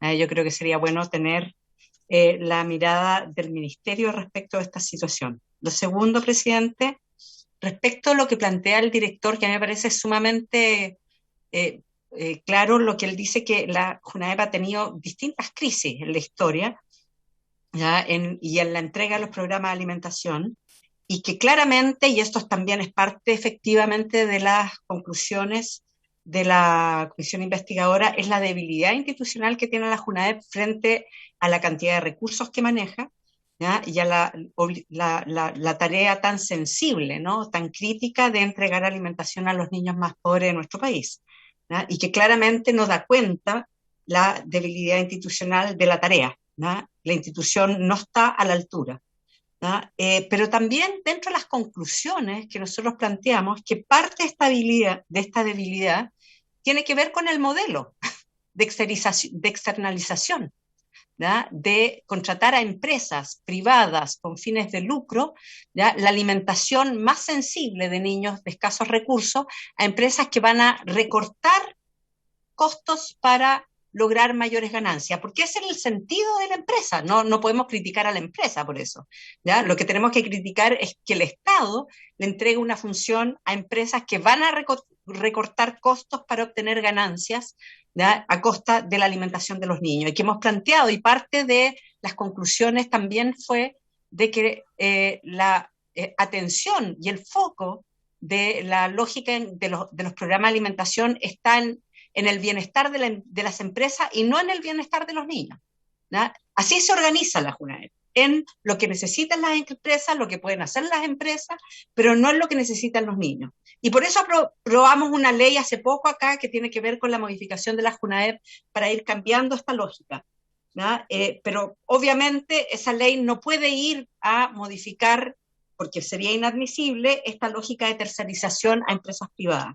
Entonces, a mí me gustaría preguntarle, ¿ya?, si dentro de esta consultoría que se hizo para hacer el diagnóstico, ¿ya?, si parte de las debilidades de los que detectan estos supuestos consultores es la historia de corrupción de la Junaep con estas mismas empresas, ¿ya?, porque hay una historia larga de corrupción, ¿ya?, que efectivamente ha sido crítica y ha generado crisis tras crisis en la Junaep. Lo otro que quisiera preguntarle es si dentro de las sugerencias que hace esta consultora está la idea de tercerización, de tercerizar todas estas funciones de control que señala el director. Más allá del laboratorio, yo creo que aquí hay que distinguir lo que es un laboratorio, que es un rol específico, que no está dentro de las funciones de la Junaep realizar, ¿ya? Pero sí el ver si está el basurero, si la cocina está limpia, son cosas completamente distintas, ¿no? El cumplimiento de las normas, ¿no? Entonces, y el cumplimiento de los contratos. Pero además también sobre esto quisiera hacer una pregunta asociada. ¿Cuál es el rol de la superintendencia de educación en esta materia? Porque se supone que, vuelvo a decir, que la Junaep depende del Ministerio de Educación, depende de lo que pasa dentro del ámbito del Ministerio de Educación y por lo tanto los que debieran supervisar, ¿ya?, todos estos cumplimientos de normas son, ¿ya?, obviamente es la superintendencia. Y por último, presidente, respecto de esto que se aprobó en la glosa, ¿no?, de aumentar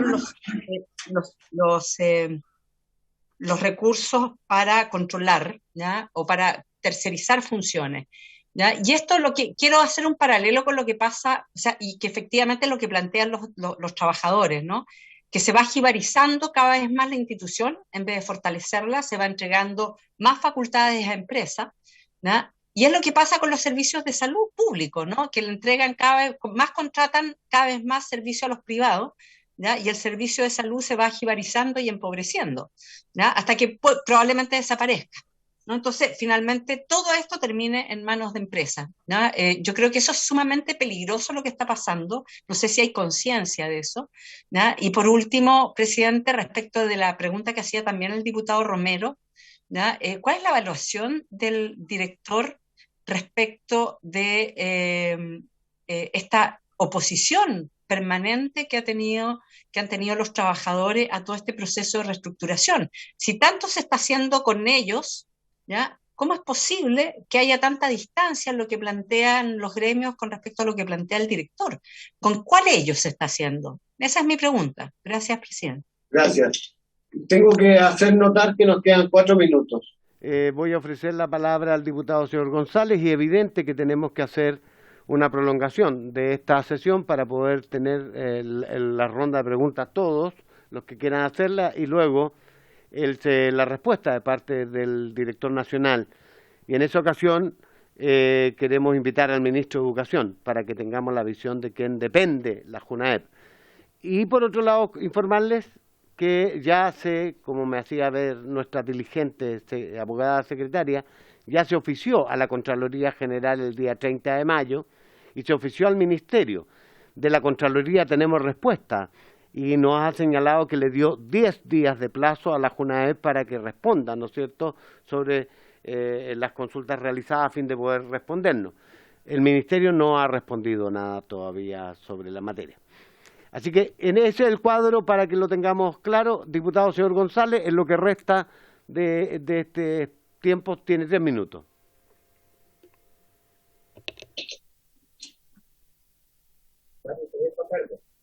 Presidente,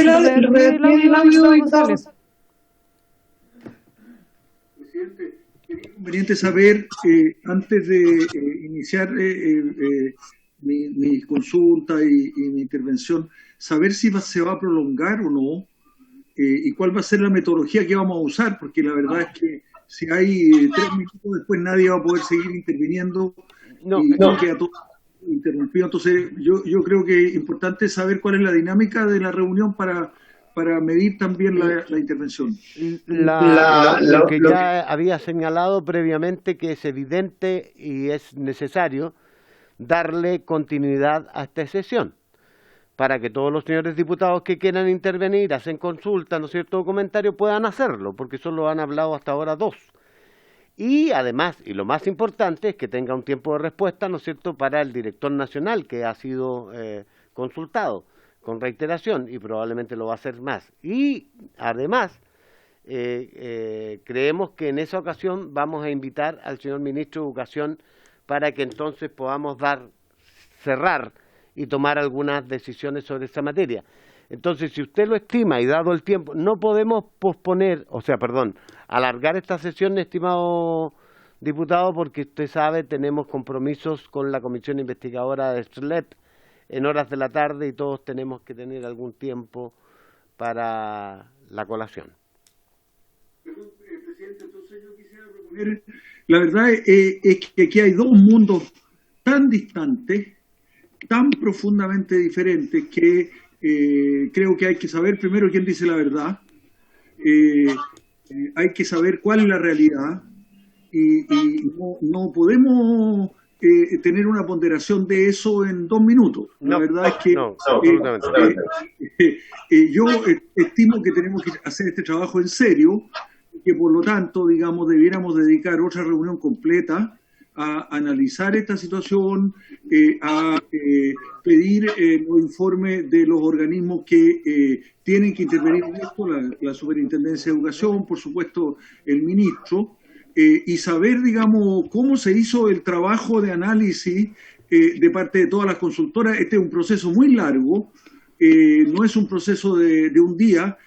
Aquí se dice que los dirigentes nos han dicho que no ha habido participación. Yo leo, no hay trabajo colaborativo, quedaron 80.000 excluidos bajo el corte, hay un nuevo organigrama que no corresponde en absoluto a las funciones propias, y la verdad es que el director nos dice, mire, no se ha cambiado ni una función, no se ha modificado en absoluto el esquema organizativo, no se ha modificado el esquema legal, se están cumpliendo todas las normas. O sea, estamos ante dos mundos absolutamente distantes y diferentes, respecto del cual quienes somos observadores externos de esto, a pesar de que hemos conocido digamos, un poco lo que sucede con los usuarios, y lo que nosotros vemos en los usuarios es un alto grado de insatisfacción. Eso es lo que nosotros vemos cuando conversamos con los padres, conversamos con los alumnos, conversamos con los profesores, conversamos con los propios dirigentes sociales, y la verdad es que lo que vemos es totalmente distinto a lo que nos ha dicho el director. Entonces, ¿qué diagnóstico se hizo? ¿Con quién se hizo el diagnóstico? ¿Sobre qué base? Si hay, digamos, algunos índices de satisfacción de los usuarios. ¿Cuáles son los diagnósticos de los problemas centrales a resolver y de las soluciones que se han planteado? Al parecer, digamos, los dirigentes, digamos, no han participado en este proceso, porque si no, no nos estarían informando lo que nos informaron. Y por eso creo, presidente, que es muy difícil, digamos, que entreguemos hoy día una opinión, salvo consultar esto. Si ha habido de verdad trabajo colaborativo, si ha habido, la verdad, todos estos déficits de las personas excluidas, si esta reestructuración responde a un diagnóstico hecho de verdad con los actores que son los beneficiarios, y todo ello, digamos, no se va a poder responder en esta reunión. Yo tiendo a pensar que si uno mira lo que ha sucedido en otros segmentos y sectores de la educación, la verdad es que aquí hay, digamos, dos conceptos distintos de lo que debe ser la institución, y lo que me llama la atención es que, y de la misión que tiene que cumplir y del proceso de reestructuración que se tiene que realizar para cumplir con las necesidades de los usuarios. Y si es así, me llama la atención que no haya ninguna modificación ni a la estructura, ni al marco jurídico, ni a las funciones de los organismos. O sea, me parece totalmente incoherente, si de verdad se ha hecho un diagnóstico profundo, el que, digamos, el director nos diga, mire, aquí no estamos cambiando nada, porque está todo perfecto tal como estaba antes. O sea, no me calza en absoluto, digamos, este supuesto proceso de modernización que se ha hecho y las soluciones que se están dando. Pero esa es una impresión que uno tiene desde fuera, porque mientras no tengamos todos los datos, creo que es muy difícil que nos pongamos a analizar esta situación. Pido una reunión completa para continuar con esta reunión, presidente. Su solicitud va a ser acogida porque es de la voluntad de este presidente y de la inmensa mayoría de los integrantes de esta comisión, estimados diputados. Así es que continuaremos en lo posible en una próxima reunión que ya se les informará, y agradeceríamos la participación ciertamente del señor director, a quien convocaremos, y al señor ministro de Educación. Habiéndose cumplido por hoy esta parte de los objetivos de esta sesión, esta se levanta agradeciendo a todos y a todas.